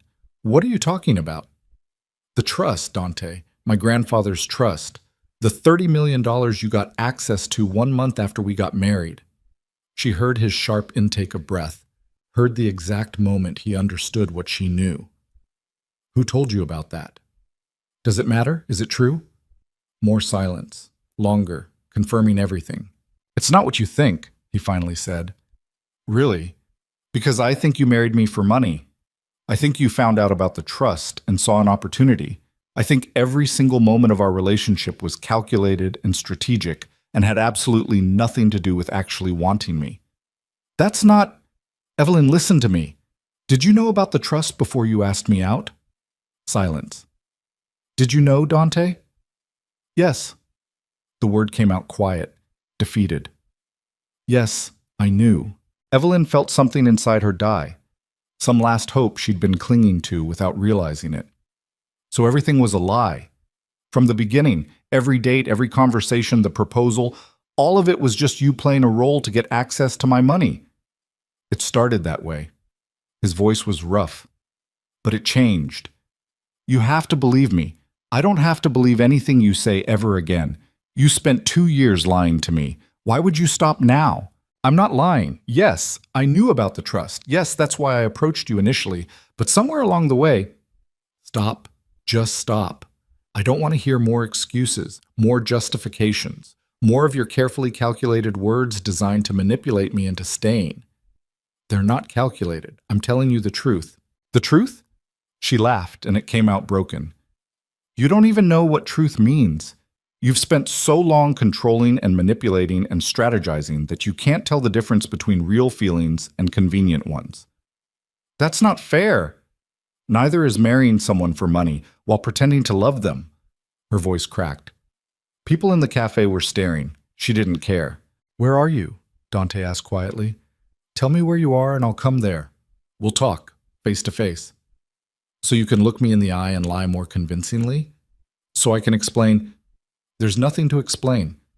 I understand perfectly now. You needed money. I had money. You married me to get it. That's the whole story. Everything else, the romance, the connection, the promises, that was all just performance. Evelyn, she ended the call and turned off her phone completely, shoved the documents back into the envelope, left money on the table for coffee she hadn't touched, and walked out into November cold that bit through her coat. She walked for hours. Through the West Village, past Washington Square Park, down streets she'd never been on, in neighborhoods she didn't know. Just walked until her feet hurt and her face was numb and she couldn't feel anything except exhausted rage. By the time she made it back to Maria's apartment, it was nearly dark. Maria took one look at her face and pulled her inside. What happened? Evelyn handed her the envelope, watched her read through the documents, watched understanding and fury cross her face. That son of a bitch, Maria said. That calculating son of a bitch. I was so stupid. You weren't stupid. You were trusting. There's a difference. I should have seen it. Should have questioned why someone like him would want someone like me. Should have... Stop. This isn't your fault. He lied. He manipulated. He's the one who did this, not you. But it felt like her fault. Felt like she should have known. Should have seen the calculation behind every smile, every touch, every word. Her phone, turned back on, immediately started buzzing. Dante. She declined the call. It rang again. She turned it off again. This pattern continued for 3 days. Dante calling constantly, showing up at Maria's building until the doorman threatened to call the police, sending Carlo with messages, sending flowers with notes she threw away without reading. She didn't answer, didn't respond. Just existed in Maria's apartment like a ghost, trying to figure out how to rebuild a life from the wreckage of lies. On the 4th day, her lawyer called. Mrs. Moretti, I need to inform you of something. Your husband has filed a legal objection to the divorce proceedings. On what grounds? He's claiming the marriage was never consummated. Evelyn's blood went cold. That's not true. I know, but it's a legal tactic. It will slow down the process significantly. Could take months to resolve. Why would he do that? My guess? He's buying time, hoping you'll change your mind. But there was another reason. She realized it slowly, sickeningly. If he could prove the marriage was never real, never consummated, then maybe he could argue the trust money was fraudulently obtained. Maybe he'd have to give it back. And Dante Moretti never gave anything back. Her lawyer continued. There's something else. He's also filed for spousal support. What? He's claiming you're entitled to alimony. Quite a lot of it, actually. $50,000 a month. I don't want his money. Mrs. Moretti, I'd advise, I don't want anything from him. Not money, not property, nothing. Just file the papers. Tell him I'll sign whatever he wants if he just lets me go. That's really not advisable. You're entitled. I don't care what I'm entitled to. I want out. That's all. She ended the call and sat there feeling trapped. Because even now, even knowing everything, Dante still had control. Still had ways to manipulate the situation. Still had power over her life that she couldn't escape. That night, she finally broke down completely. Sobbed into Maria's shoulder about the unfairness of it all. About loving someone who'd never actually existed. about being married to a man who saw her as a transaction rather than a person. I hate him, she said through tears. I hate him, and I still love him, and I don't know how to make either feeling go away. You don't have to know right now. You just have to survive today. That's enough. But surviving felt impossible when her phone kept ringing, and her lawyer kept calling with new legal maneuvers, and everywhere she looked reminded her of the life she'd thought she had. A week after learning the truth, Evelyn woke up to Maria shaking her awake. You need to see this. Maria's laptop showed a news article. Manhattan crime boss arrested. And there, in grainy security footage, was Dante being led out of a building in handcuffs. What? Evelyn's voice came out hoarse. Police raided 3 of his warehouses last night. Found... Maria scrolled down. Illegal weapons. Stolen goods. Enough to charge him with racketeering. He's in federal custody. Evelyn stared at the screen. At Dante's face, carefully blank in the photograph. At the list of charges that would probably put him in prison for years. She should feel vindicated. Should feel like justice was finally catching up to him. Instead, she just felt hollow. Her phone rang. Unknown number. She answered without thinking. Evelyn Moretti? Yes? This is Frank Moretti, Dante's uncle. We need to talk. I don't have anything to say to... Your husband is in federal custody. He has 1 phone call. He's choosing to use it on you. Will you accept it? Her heart stopped. Yes or no? Yes. There was a click. Silence. Then Dante's voice, rough and exhausted. Evelyn, what do you want? Just to hear your voice, to know you're safe. I'm safe. Are you satisfied? I need you to do something for me. I'm not doing anything for you. Please, just listen. In my study, there's a safe behind the Rothko painting. Code is your birthday, and inside is a flash drive. Take it to my lawyer. Don't look at it. Don't give it to anyone else, just my lawyer. Can you do that? Why would I help you? Because if you don't, people will die. Not me. Other people. Innocent people who got caught in something they didn't ask for. You're lying, manipulating. I'm not. I swear on everything I am. That doesn't mean anything. Silence. Then quieter. I swear on what I felt for you. Real or not, calculated or genuine, whatever it was, I swear on that. People will die if that flash drive gets into the wrong hands. Evelyn closed her eyes. I hate you. I know. Will you do it anyway? She thought about saying no, about hanging up and letting whatever happened happen. But she couldn't. Even now, even knowing everything, she couldn't be responsible for innocent people dying. Fine. I'll get the flash drive. Thank you. Don't thank me. This doesn't change anything between us. I know. His voice cracked slightly. Evelyn, what? I'm sorry for all of it. For every lie. Every calculation. Every moment I made you feel like you didn't matter. I'm sorry. Too late, she said, and ended the call. The penthouse felt like a tomb when she let herself in 2 hours later. Everything exactly where they'd left it. Dante's jacket still on the chair, her book still on the coffee table. Like time had stopped the night she walked out. She went to his study, found the Rothko painting. Her birthday, October 15th, opened the safe. Inside was a flash drive, exactly like he'd said. Also inside, a letter. Handwritten. Addressed to her. Evelyn stared at it. She should just take the flash drive and leave. Shouldn't read whatever manipulative garbage he'd written. But her hands were already reaching for it, unfolding it.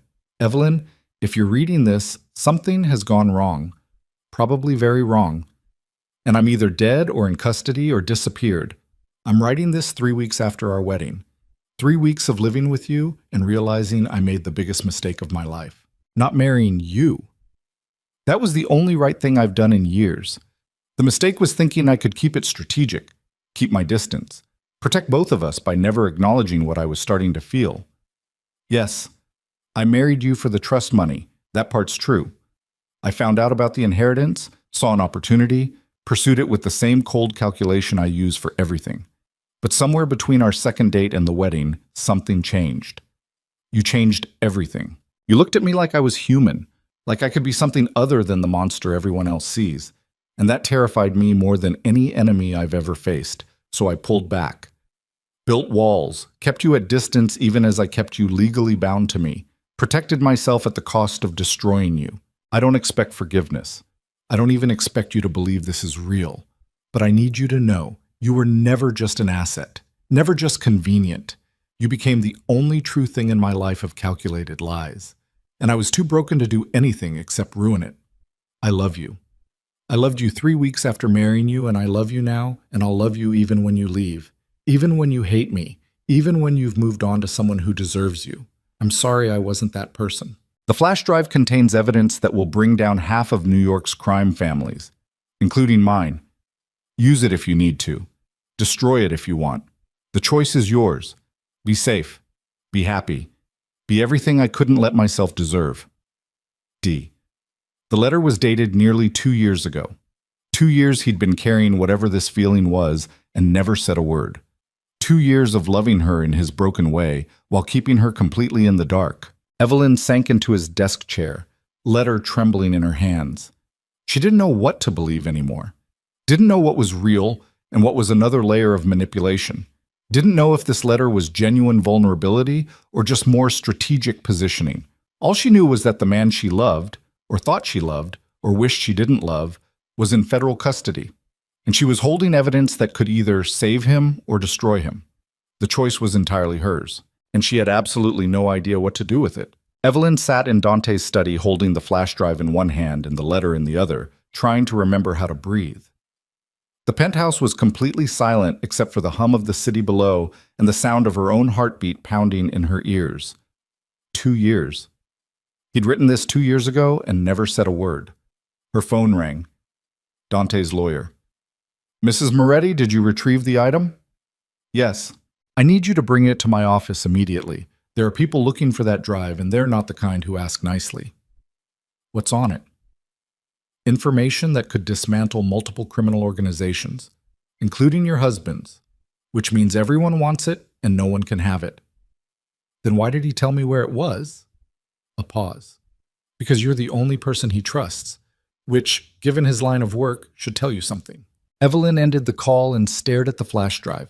Small, unassuming, containing enough information to destroy lives, including Dante's. She should want that, should want him to pay for lying to her, using her, breaking her heart with calculated precision, should hand this over and watch his empire burn. But her hands wouldn't move, wouldn't put the drive in her pocket, wouldn't make the decision that would end him. Because despite everything, despite the lies and the manipulation and the money, some part of her still loved the man who'd written that letter, still believed maybe it was real. She was so tired of not knowing what was real. A sound from the living room made her freeze. Footsteps. Someone was in the penthouse. Mrs. Moretti? A man appeared in the study doorway. Mid-40s, expensive suit, cold eyes. She'd seen him before at various events, but couldn't remember his name. Who are you? Marcus Webb. I work with your husband. He smiled, but it didn't reach his eyes. I need that flash drive you're holding. I don't know what you're talking about. Please don't insult my intelligence. Dante called you from custody. You came here. You opened his safe, and now you're holding exactly what I need. Evelyn's grip tightened on the drive. Get out. I can't do that. That drive contains information that could ruin me, could ruin a lot of people. So I need you to hand it over, and then we can both forget this conversation ever happened. No.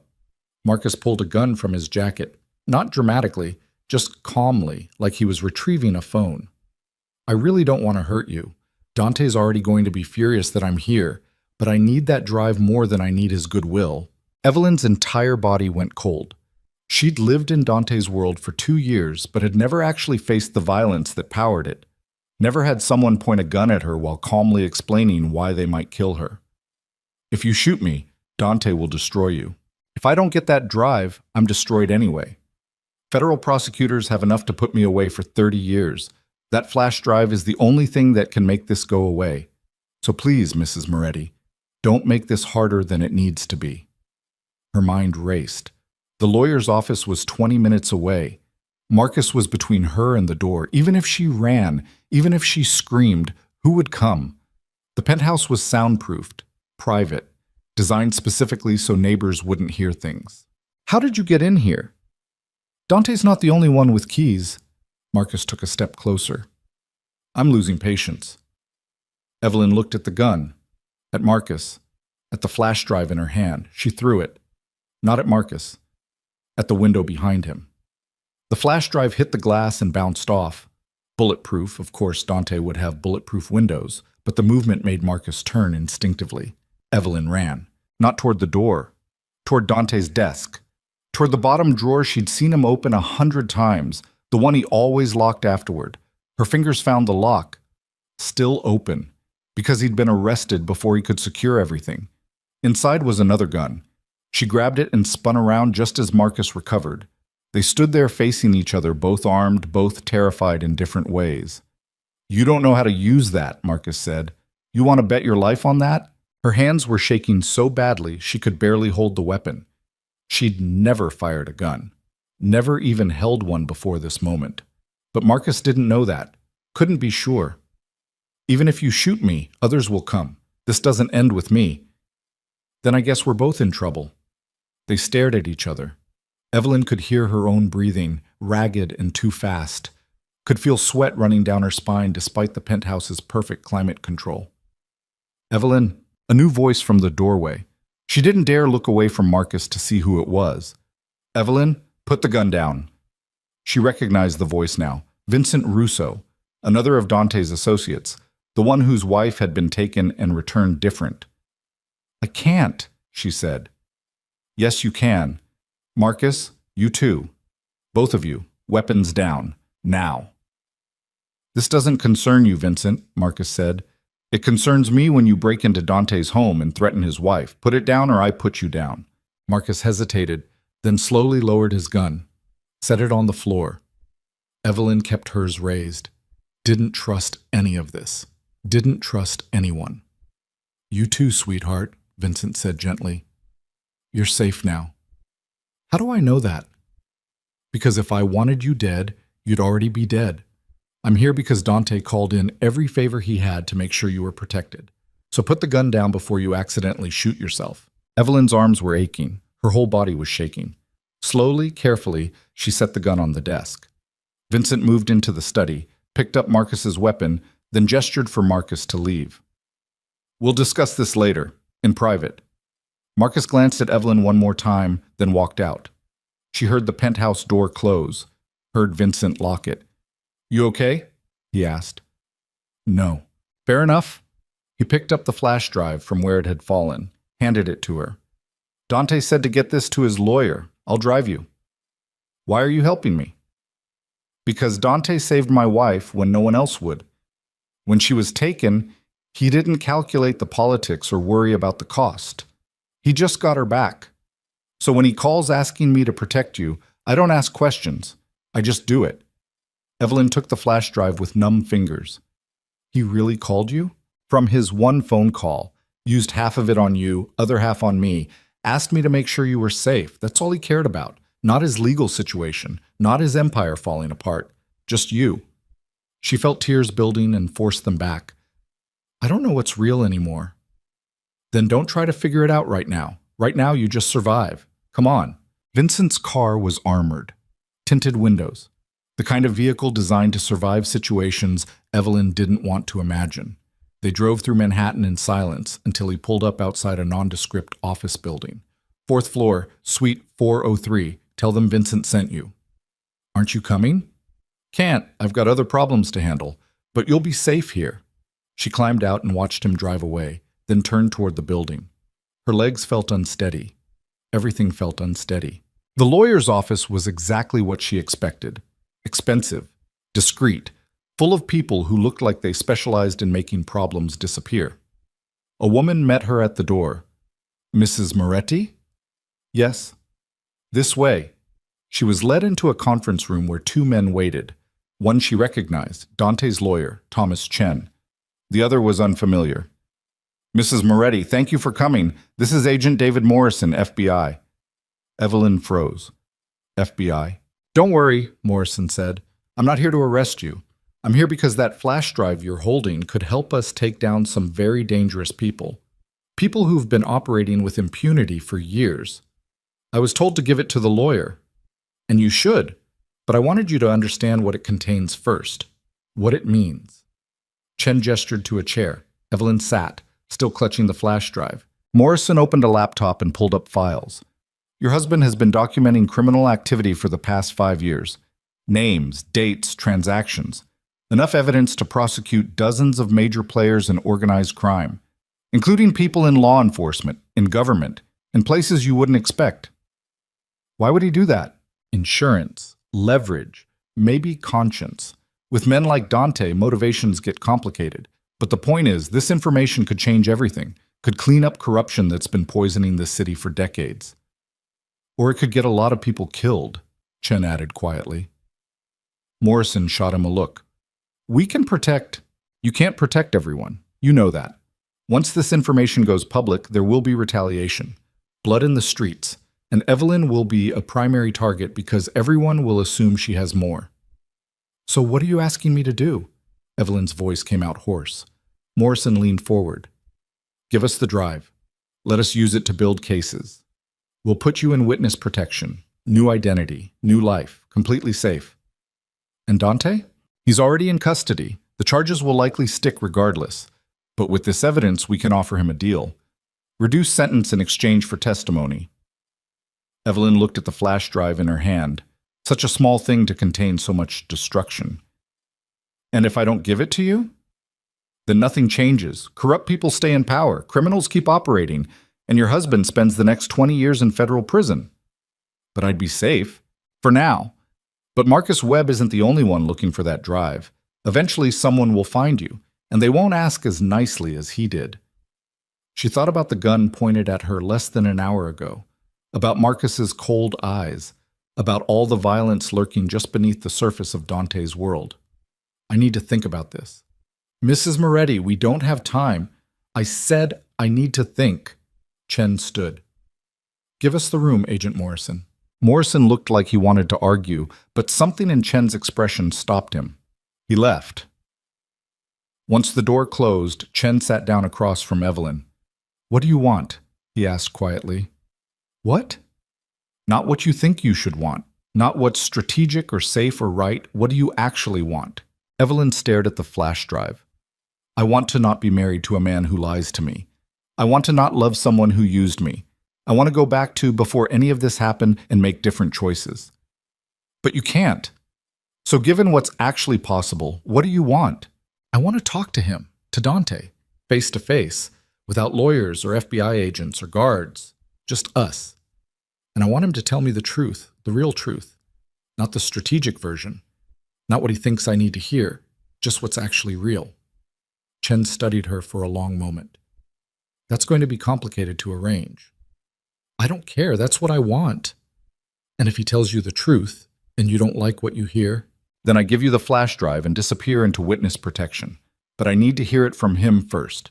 I need to look him in the eye and know, finally, what was real and what was performance. Chen nodded slowly. I'll see what I can do.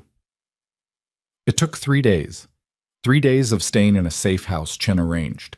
3 days of eating takeout and staring at walls and trying not to think about guns or lies or flash drives containing enough evidence to destroy lives. On the 3rd day, Chen called. I got you 15 minutes. Tomorrow, 2 o'clock. Federal Detention Center. It's the best I could do. That's enough. The detention center was exactly as depressing as she'd imagined. Gray walls, fluorescent lights, the smell of industrial cleaning products trying to mask other smells underneath. They made her go through security, took her phone, her bag, everything except the clothes she wore. Then they led her to a small room with a table bolted to the floor and cameras in every corner. 15 minutes, the guard said, starting when he enters. She waited, heart pounding, palms sweating, trying to prepare for seeing him and knowing no preparation would be enough. The door opened. Dante looked terrible. Prison jumpsuit instead of expensive suits. Dark circles under his eyes. 3 days of stubble. Everything about him screamed exhaustion and defeat. But his eyes, when they met hers, were absolutely alive. Evelyn? Sit down. He sat across from her, hands folded on the table, close enough to touch, but separated by so much more than just space. Thank you for coming, he said quietly. I didn't come for you. I came for me. Because I need answers before I decide what to do with your flash drive. Something flickered across his face. You still have it? Chen has it, but the choice of what happens to it is mine.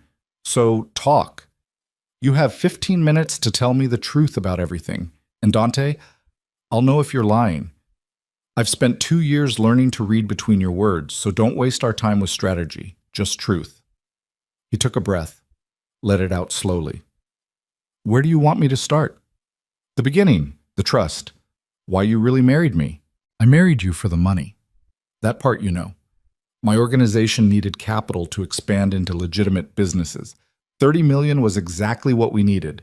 When I found out about your grandfather's trust and its conditions, I saw an opportunity. So you researched me? Yes. Found out where you worked, what coffee shop you went to, what you liked. Engineered a meeting that seemed accidental. Pursued you with the same calculation I use for everything. The words hurt even though she'd already known them. Hearing him confirm it was different than just suspecting. When did it change? She asked. Or did it ever actually change? Our 4th date. You took me to that Italian place in Brooklyn, the one with checked tablecloths and terrible wine. And you talked about your grandfather, about how he taught you that money didn't matter as much as being true to yourself, about how you'd rather be poor and honest than rich and compromised. He smiled slightly, and I realized I was about to marry you specifically because you had money, and I had no intention of being honest about any of it. But you married me anyway. Yes. Because I'm a coward. Because I convinced myself you'd be better off not knowing, that what you didn't know couldn't hurt you. Except it did hurt me. Every single day.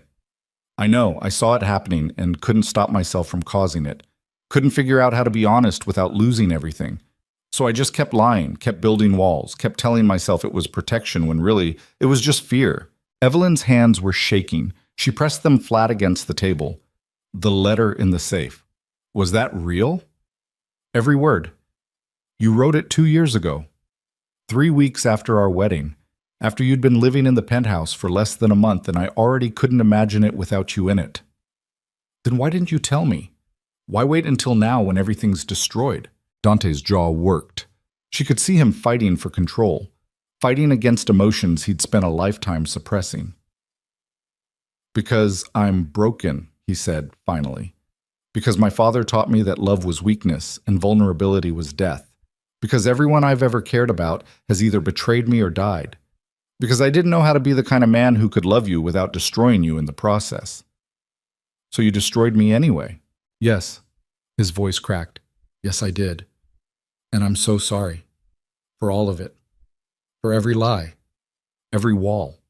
Every moment I made you feel invisible. You deserve so much better than what I gave you. Tears were running down Evelyn's face now. She didn't bother wiping them away. Do you actually love me? Or is that just another convenient story? Dante reached across the table slowly, stopped just before touching her hand, waiting for permission. She didn't pull away. His fingers closed around hers. Warm, solid, real. I love you so much it terrifies me, he said quietly.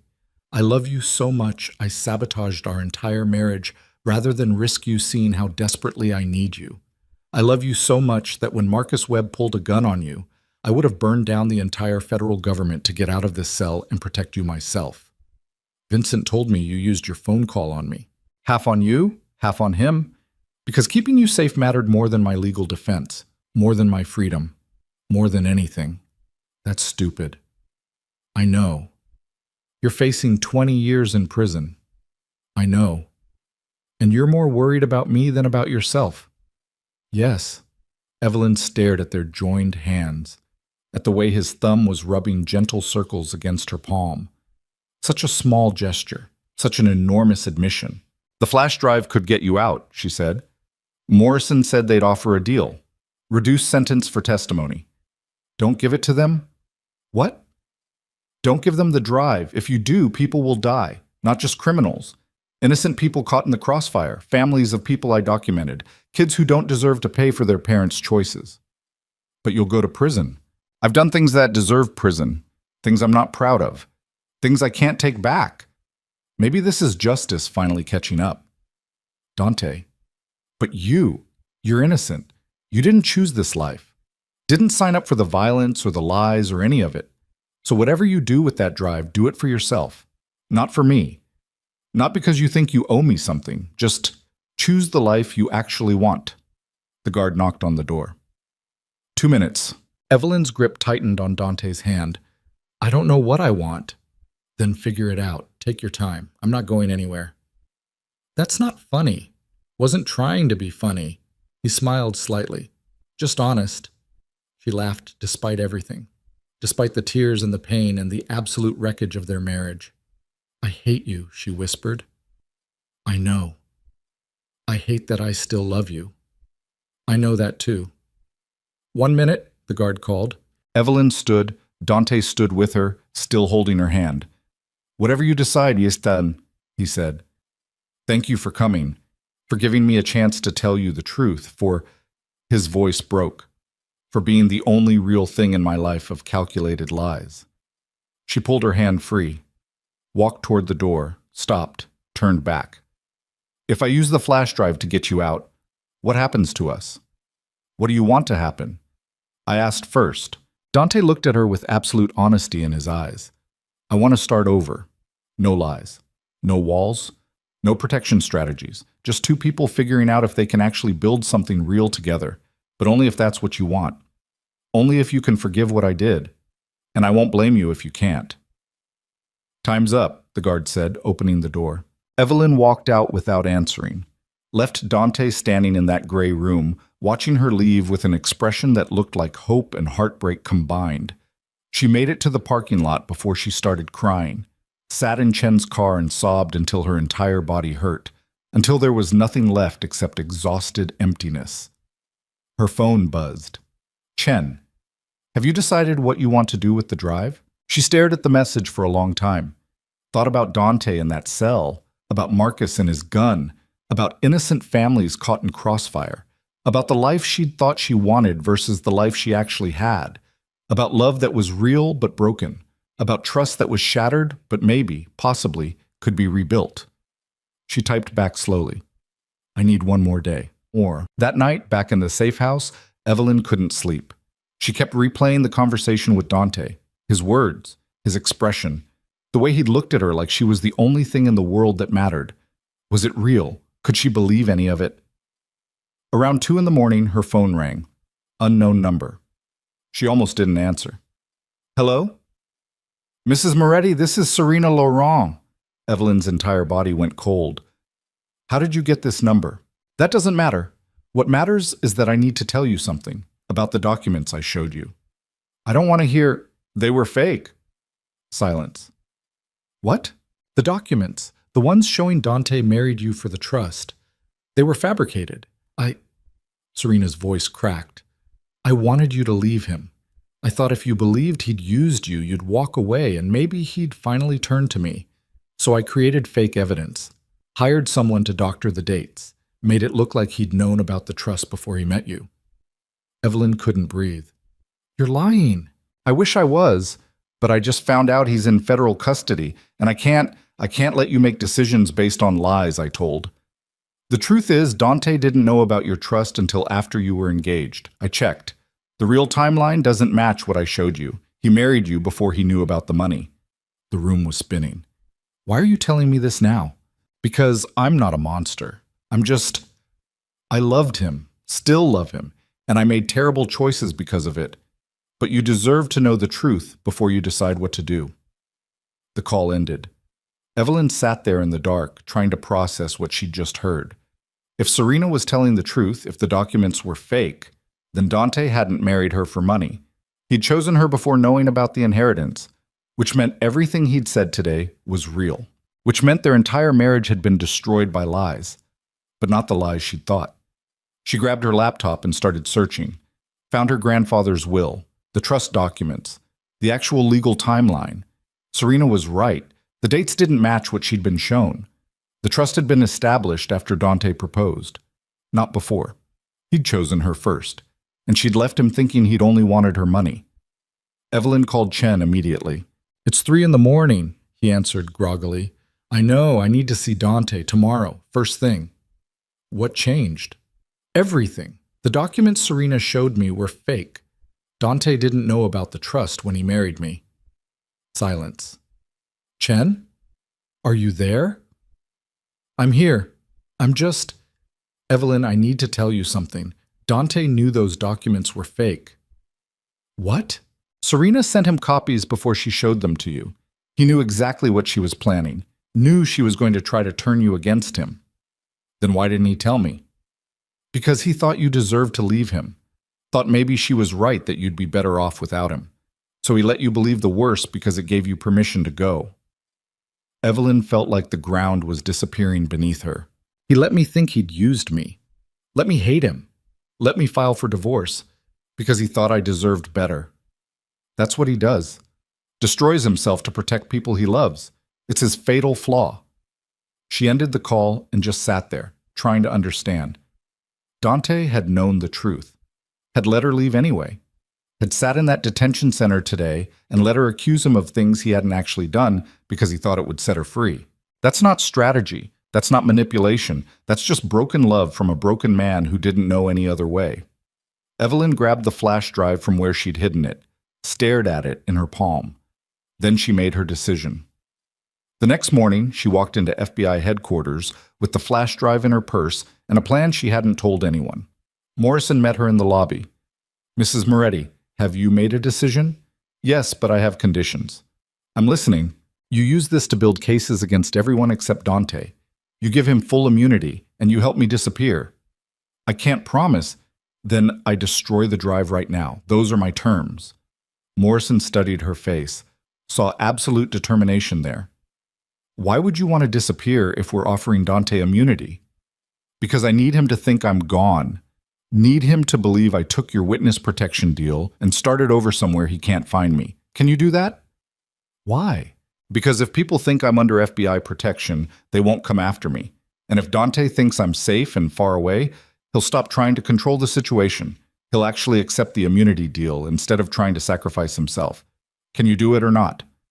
Morrison exchanged a glance with his partner. We can do it, but it's going to be complicated. Everything with him is complicated. Just make it happen. 3 days later, the news broke. Massive federal operation. Dozens of arrests. Corruption charges reaching into government and law enforcement and business. And buried in the coverage, Dante Moretti granted immunity in exchange for testimony. His wife entered witness protection. Evelyn watched the news from Chen's office, then looked at the lawyer. How long until he figures out I'm not actually in witness protection? Knowing Dante? A week, maybe less. Good. That gives me time. Time for what? To rebuild the life he destroyed, and then decide if I want him in it. Chen smiled slightly. You're more like him than you realize. Don't say that. It's a compliment. You both destroy yourselves trying to protect each other. It's twisted, but it's real. Evelyn stood, grabbed her bag.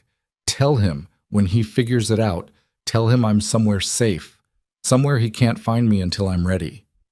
And when will that be? When I know if I can actually trust him. If we can build something real instead of just beautiful destruction.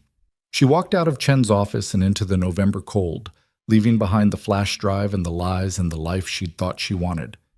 Somewhere in a federal building, Dante Moretti was signing immunity papers and trying to figure out how to live with the fact that the woman he loved had chosen safety over him. He had no idea she was 3 blocks away, watching from a coffee shop window, trying to decide if love was worth the risk of more heartbreak. The answer should have been simple, but nothing between them had ever been simple. And somehow, that felt exactly right. Evelyn spent the first week pretending she was someone else. Checked into a small hotel in Brooklyn under a name that wasn't hers. Cut her hair short in a bathroom with scissors from a drugstore. Wore clothes from thrift stores instead of designer boutiques. Walked streets she'd never been on. Ate at diners where nobody knew her face. Sat in parks watching people live normal lives. She was learning how to be invisible. Learning how to exist without the weight of being Dante Moretti's wife pressing down on every breath. It should have felt like freedom. Instead, it just felt lonely. Maria called every day. Evelyn answered once every 3 days just to prove she was alive. The conversations were short, careful. Maria knew better than to ask where she was or what she was planning. On day 8, Chen called. He knows. Evelyn's heart kicked against her ribs. How? Because he's Dante. He had people checking. Found out the FBI's witness protection story didn't match their usual protocols. Figured out you never actually entered the program. Now he's looking for you. Has he found me? Not yet, but he will. He always does. Then I need to move faster. She hung up and stared at her reflection in the hotel mirror. Short, dark hair, no makeup, cheap jacket. She looked like a stranger. Felt like one, too. Her phone buzzed. A text from an unknown number. I know you're not in witness protection. I know you're somewhere in the city, and I know you're not ready to see me yet, so I'll wait. But please, just tell me you're safe. D. Evelyn's hands shook. She typed back slowly. I'm safe. 3 dots appeared immediately. Disappeared, appeared again. Thank you. I won't look for you, I promise. But when you're ready, if you're ever ready, I'll be here. She set the phone down and tried to remember how to breathe. He'd promised not to look for her. Dante Moretti, who controlled everything through information and surveillance and strategic positioning, was promising to just wait. That should have made her feel better. Instead, it made everything harder. Bunchas Kunz. Because part of her, the stupid, broken part that still loved him, wanted him to find her. Wanted him to show up and fight for her instead of just waiting patiently like she was a problem he could solve through restraint. But that wasn't fair. She'd asked for space, for time, for a chance to figure out who she was without him, and he was giving her exactly that, even though it was probably killing him. 2 weeks after leaving Chen's office, Evelyn walked into a small publishing house in the village, applied for an assistant position, used her real name, her real credentials, everything honest. They called her back 3 days later. We'd like to offer you the position. When can you start? Monday. She got a tiny apartment in Queens, 1 bedroom, ancient radiator that clanked at night, view of a brick wall. It cost less per month than one of the designer dresses hanging in her closet at the penthouse. It was perfect. She started work, made coffee for editors, read slush pile manuscripts, learned the business from the ground up instead of from the top down. Nobody cared who she was or who she'd been married to. They just cared whether she could proofread and show up on time. For the first time in years, Evelyn felt like herself. But at night, alone in her apartment with the radiator clanking and the city humming outside, she thought about Dante, wondered what he was doing, whether he was keeping his promise, whether he was suffering as much as she was. A month after starting her new job, she ran into Vincent Russo at a coffee shop. He looked at her. She looked at him. Neither spoke for a long moment. Finally, he said, "You look good." "Thank you. Different, but good." "How is he?" Vincent's expression shifted. "Miserable, but functional. He's rebuilding, focusing on the legitimate businesses, staying out of trouble. Mostly." "Mostly?" "He got in a fight last week. Some guy at a bar made a comment about his wife leaving him. Dante put him through a table." Despite everything, Evelyn almost smiled. "Is he okay?" "Physically? Fine. Everything else?" Vincent shrugged. "He misses you. Won't say it, but it's written all over him. I miss him too." "Then why are you still hiding?" "I'm not hiding. I'm healing. There's a difference." Vincent nodded slowly. "Fair enough. You need anything?" "No, I'm good." "He asks me about you. Every time I see him, whether you're safe, whether you're happy, I tell him you're both. Is that true?" Evelyn thought about her tiny apartment and her assistant job and her life that didn't involve bodyguards or political dinners or any of the beautiful violence of Dante's world. "I'm safe. Happy. I'm working on it." "Good. That's good." Vincent stood. "For what it's worth, I've known Dante 15 years. Never seen him love anything except power and control. Until you.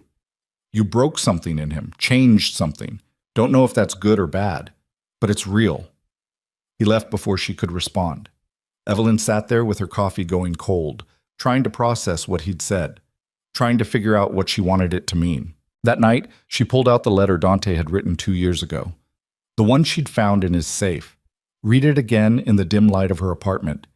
"You became the only true thing in my life of calculated lies." She'd read those words 100 times, still didn't know if she believed them. Or maybe she did believe them. Maybe that was the problem. Maybe loving him wasn't the question anymore. Maybe the question was whether love was enough to rebuild what had been destroyed. 3 months after leaving, Evelyn made a decision. She called Chen. I want to see him. When? Tomorrow. Somewhere neutral. Somewhere we can actually talk. I'll set it up.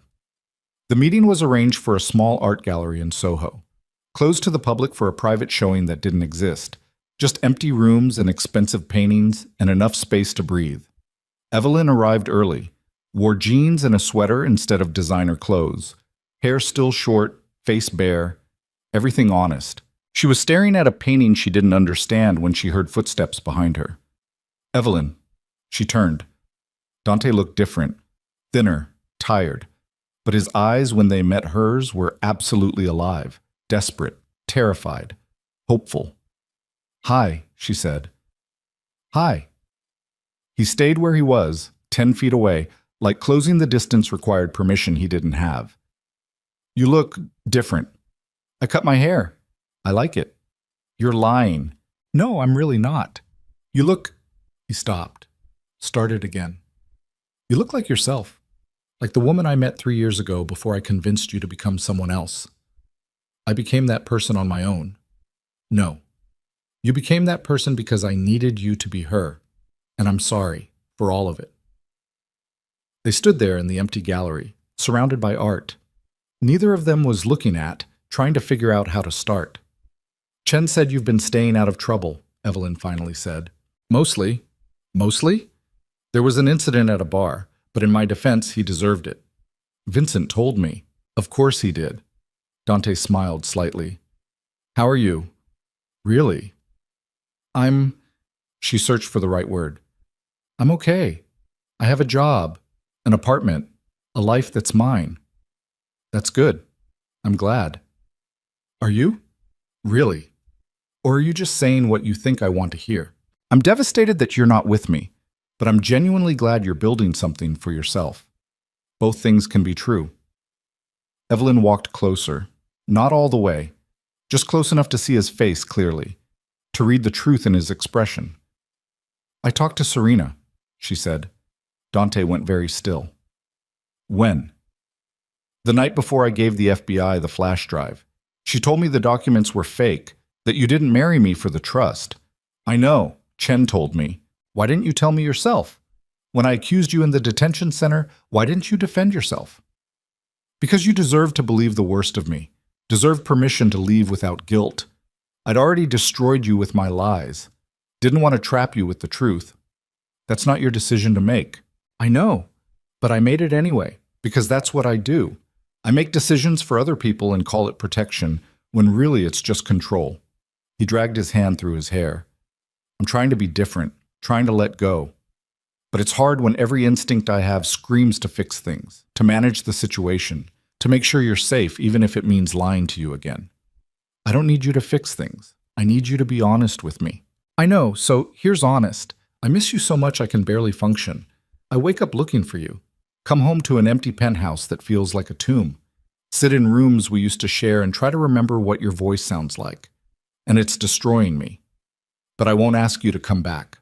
Won't pressure you or manipulate you or do any of the things I'm good at, because you deserve to make that choice freely, without my influence. Evelyn felt tears building. What if I don't know what I want? Then take more time. Take years if you need to. I'll wait. That's not fair to you?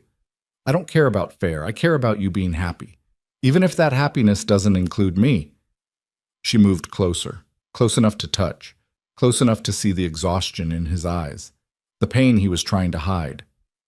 I read your letter again, she said quietly, the one from 2 years ago. You said I was the only true thing in your life of calculated lies. I meant it, still mean it, even though I left, especially because you left. Because walking away from me, from the money and the power and everything I could give you that proved you were real, that you weren't staying out of convenience or fear or strategy, you were just, his voice cracked, you were just done, and I deserved that. Yes, you did. So what happens now? Evelyn reached up slowly, touched his face, felt him go absolutely still under her hand. Now we figure out if we can start over. Actually, over. No lies? No walls, no protection strategies, just two broken people trying to build something real. Is that what you want? I don't know yet, but I think I want to try. If you can handle me being honest, being angry, being someone who pushes back instead of just accepting whatever you decide, I can handle it. Can you? Really? Because I'm not going back to being the perfect mafia wife. I'm not going to fix your ties or wait up at night or pretend I don't notice when you're shutting me out. If we do this, I need partnership, actual partnership, not you making decisions and me following along. Okay? That's it? Just okay? What else do you want me to say? You're right. You've always been right. I treated you like an accessory instead of a partner, made decisions without consulting you, built walls instead of bridges, and it destroyed us. So yes, okay. Partnership. Honesty. Whatever it takes to not lose you again. Evelyn studied his face, looking for calculation, for strategy, for any sign he was performing instead of being real. She found nothing but exhausted honesty. I'm keeping my apartment, she said, and my job. I'm not moving back into the penthouse and pretending the past few months didn't happen. Okay. And we're going to therapy. Real therapy. Not some society therapist who cares more about discretion than actually helping. Someone who will call you on your bullshit and make us do the work. Okay. And if you lie to me, if you keep even one secret because you think I can't handle it, we're done. Permanently. No second chances. No more chances at all. I understand. Do you? Because this is it, Dante. This is the last time I put myself through this. The last time I choose you. So if you're going to break my heart again, tell me now. Save us both the pain. He cupped her face in both hands, looked at her with absolute clarity. I love you. I have loved you since 3 weeks after our wedding, when I realized you were the only person who'd ever looked at me and seen something worth loving. I will love you even if you leave again. Even if you decide this is impossible. Even if you spend the rest of your life hating me for what I did. That's the truth. The only truth that matters. Evelyn felt tears spilling over. I hate that I believe you. Why? Because it makes everything harder. It would be easier if you were just a monster, just a manipulative bastard I could walk away from, but you're... She stopped, tried again. You're a broken man who loves me in the only way he knows how, and that's so much more complicated. I'm sorry. Stop apologizing and kiss me. He did. Soft at first, careful, like she might break or disappear, then deeper when she kissed him back. Desperate and honest and tasting like salt from tears, neither of them could stop. When they finally pulled apart, both breathing hard, Evelyn rested her forehead against his. This is going to be hard, she whispered. I know. We're going to fight, really fight, and I'm going to be angry at you for a long time. I know. And you're going to have to actually change. Not just promise to change. Actually do it. I will. I promise. Don't promise. Just do it. They stood there in the empty gallery holding each other. Two people who'd destroyed everything trying to figure out if anything could be rebuilt from the wreckage. It wasn't fixed, not even close. But maybe, just maybe, it was a beginning. The next 6 months were brutal. Therapy twice a week where a no-nonsense therapist named Dr. Sarah Martinez called them both on every defense mechanism and calculated move. Fights that got loud and raw, and sometimes ended with Evelyn leaving for her apartment and not answering calls for days. Moments where Dante slipped back into old patterns and Evelyn had to decide whether to walk away or push through. But there were good moments too. Quiet dinners where they actually talked instead of performing. Nights when Dante showed up at her tiny apartment with takeout and helped her read manuscript submissions. Mornings when she woke up in the penthouse and didn't feel like a ghost haunting someone else's life. Slowly, painfully, they learned how to be honest with each other, how to fight without destroying, how to love without controlling. It wasn't easy. Some days it felt impossible, but they kept trying. 8 months after their meeting in the gallery, Dante showed up at Evelyn's apartment with a small box. "What's this?" she asked. "Open it." Inside was a ring, not the massive diamond his advisors had chosen for their wedding, the simple one she'd loved before they made her change it, the one she'd worn for exactly 2 days before it disappeared. I kept it, Dante said quietly. Couldn't bring myself to get rid of it. And I thought, if you were willing, maybe we could start over. Actually over. New vows, new promises, new everything. Evelyn stared at the ring. Are you asking me to marry you again? I'm asking if you'd consider it. Someday. When we're ready. When we've done the work. When you trust that I won't destroy us again. And if I say no, then I keep trying. Keep earning your trust. Keep proving I can be the partner you deserve. She took the ring from the box, slipped it on her finger. It fit perfectly. Always had. Ask me again in 6 months, she said. If we make it that far without killing each other, I'll give you an answer. Dante smiled. Actually smiled. That's fair. And Dante? Yeah? Stop trying to control the outcome. Let it be uncertain. Let us be uncertain. That's what real is. I'm learning. Keep learning. He pulled her close, and she let him. Let herself trust that maybe, possibly, they could actually make this work. They made it 6 months, then a year, then 2. The fights got less frequent. The honesty got easier. The trust rebuilt itself slowly, in tiny moments that added up to something solid. Evelyn never moved back into the penthouse full-time. Kept her apartment, kept her job, kept her independence. And Dante learned to let her, learned to love her without controlling her, learned to be vulnerable without seeing it as weakness. It wasn't perfect. They still fought, still struggled, still had moments where old patterns tried to reassert themselves. But they kept choosing each other anyway. 3 years after Evelyn almost boarded a plane to Boston, they got married again. Small ceremony, just close friends, no political guests, no strategic alliances, just 2 people making promises they actually intended to keep. Maria stood as Evelyn's witness. Vincent stood as Dante's. The judge who married them didn't care about their complicated history, just asked if they promised to love and honor each other. They both said yes. This time, they meant it. After the ceremony, Dante took Evelyn to the same Italian restaurant in Brooklyn where he'd realized he was falling in love with her.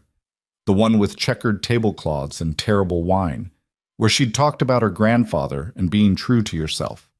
They sat at the same corner table, ordered the same dishes, drank the same bad wine. You know what I realized? Evelyn said, halfway through her mediocre pasta. What? That night at the gala, when I heard you say I'd never be your real wife, I wasn't wrong about what you meant. I just didn't understand why you meant it. What do you mean? You said I'd never be the perfect mafia wife they wanted, never be the strategic alliance, never be convenient. And you were right. I'm not any of those things. I'm just me, complicated and difficult and demanding.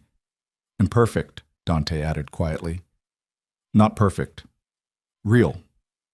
Real is better than perfect. They finished dinner slowly. No rush, no phones, just conversation about everything and nothing. About her latest manuscript project, about his transition into legitimate business, about the life they were building that didn't require lies or strategy. Walking home through Brooklyn streets, hand in hand, Evelyn felt something she hadn't felt in years. Peace. Not because everything was fixed, not because their past was erased, but because they'd done the work, earned the trust, chose each other with full knowledge of exactly how broken they both were. I love you, she said suddenly. Dante stopped walking, looked at her with surprise and something deeper. I love you too. I know. But I needed to say it, needed you to hear it without anger or fear or any of the other things that used to poison it. Just, I love you. You're still damaged and controlling and sometimes impossible, but I love you anyway. You're still stubborn and demanding and won't let me get away with anything, and I love you for it. They kissed there on the sidewalk while Brooklyn hummed around them. Just 2 people who'd destroyed everything learning how to build something real. It wasn't the fairy tale ending. Wasn't smooth or perfect or easy, but it was theirs. Honest and hard-won and absolutely real. And somehow that made it better than any fairy tale could have been. Years later, Evelyn would look back on the night of the gala as the moment everything ended, but also as the moment everything began. Because sometimes the coldest men only learn how to love after nearly losing the one person willing to see the heart hidden beneath the monster. And sometimes the strongest women only learn their worth after refusing to accept anything less than the truth. Their story wasn't about a mafia boss and his useful wife. It was about two broken people learning that love without honesty is just pretty lies, and that building something real requires destroying everything false first, even when it hurts, especially when it hurts. Evelyn never went to Boston, never needed to, because she found what she'd been looking for all along, not in a different city or a different life, but in finally demanding the truth from a man who'd spent his whole life avoiding it. And Dante Moretti, the most feared man in New York, learned that true power wasn't control. It was vulnerability. It was choosing to be seen. It was loving someone enough to let them see all your broken pieces and trusting they'd stay anyway. They built a life together, messy and complicated and sometimes still difficult. He still worked too much. She still pushed back hard. They still fought about control and honesty, and whether he was really listening or just strategizing. But they also laughed, traveled, built a charitable foundation in Evelyn's grandfather's name that actually helped people instead of just looking good on paper. Dante stepped back from the darker parts of his business. Evelyn published her first novel, a crime thriller about complicated love and impossible choices that became a bestseller. They never had perfect, but they had real. And in the end, that was everything. On their 5th wedding anniversary, the second one, the real one, they went back to that terrace where Dante had placed his coat around Evelyn's shoulders without knowing he'd just shattered her world. The gala space was empty now, closed for renovations. But they stood there anyway, looking out at Manhattan glittering below. "Do you ever think about that night?" Evelyn asked. "Every day? Regret it? Regret breaking you? Yes? Regret it leading us here?" No. She leaned against him, felt his arms come around her, solid, safe, real. "I used to think marriage was supposed to protect me from chaos," she said quietly. "Turns out, it just taught me how to survive it." "Did I teach you that?" "We taught each other." They stood there as the city hummed below, two people who'd learned the hard way that love isn't about protection or perfection. It's about choosing to be honest even when it destroys everything. It's about rebuilding from wreckage. It's about two imperfect people deciding that broken together is better than whole apart. Evelyn thought marrying a mafia boss would protect her from the chaos of the world. Instead, it slowly broke her heart. But somewhere in all that breaking, she learned how to demand the truth, how to walk away, how to choose herself. And when she finally came back, it was on her terms, with her eyes open, with full knowledge of exactly who Dante Moretti was beneath the power and control. A broken man learning how to love, just like she was a broken woman learning how to trust. They weren't a fairy tale. They were just real. And real, it turned out, was worth fighting for, even when the fight almost destroyed them both.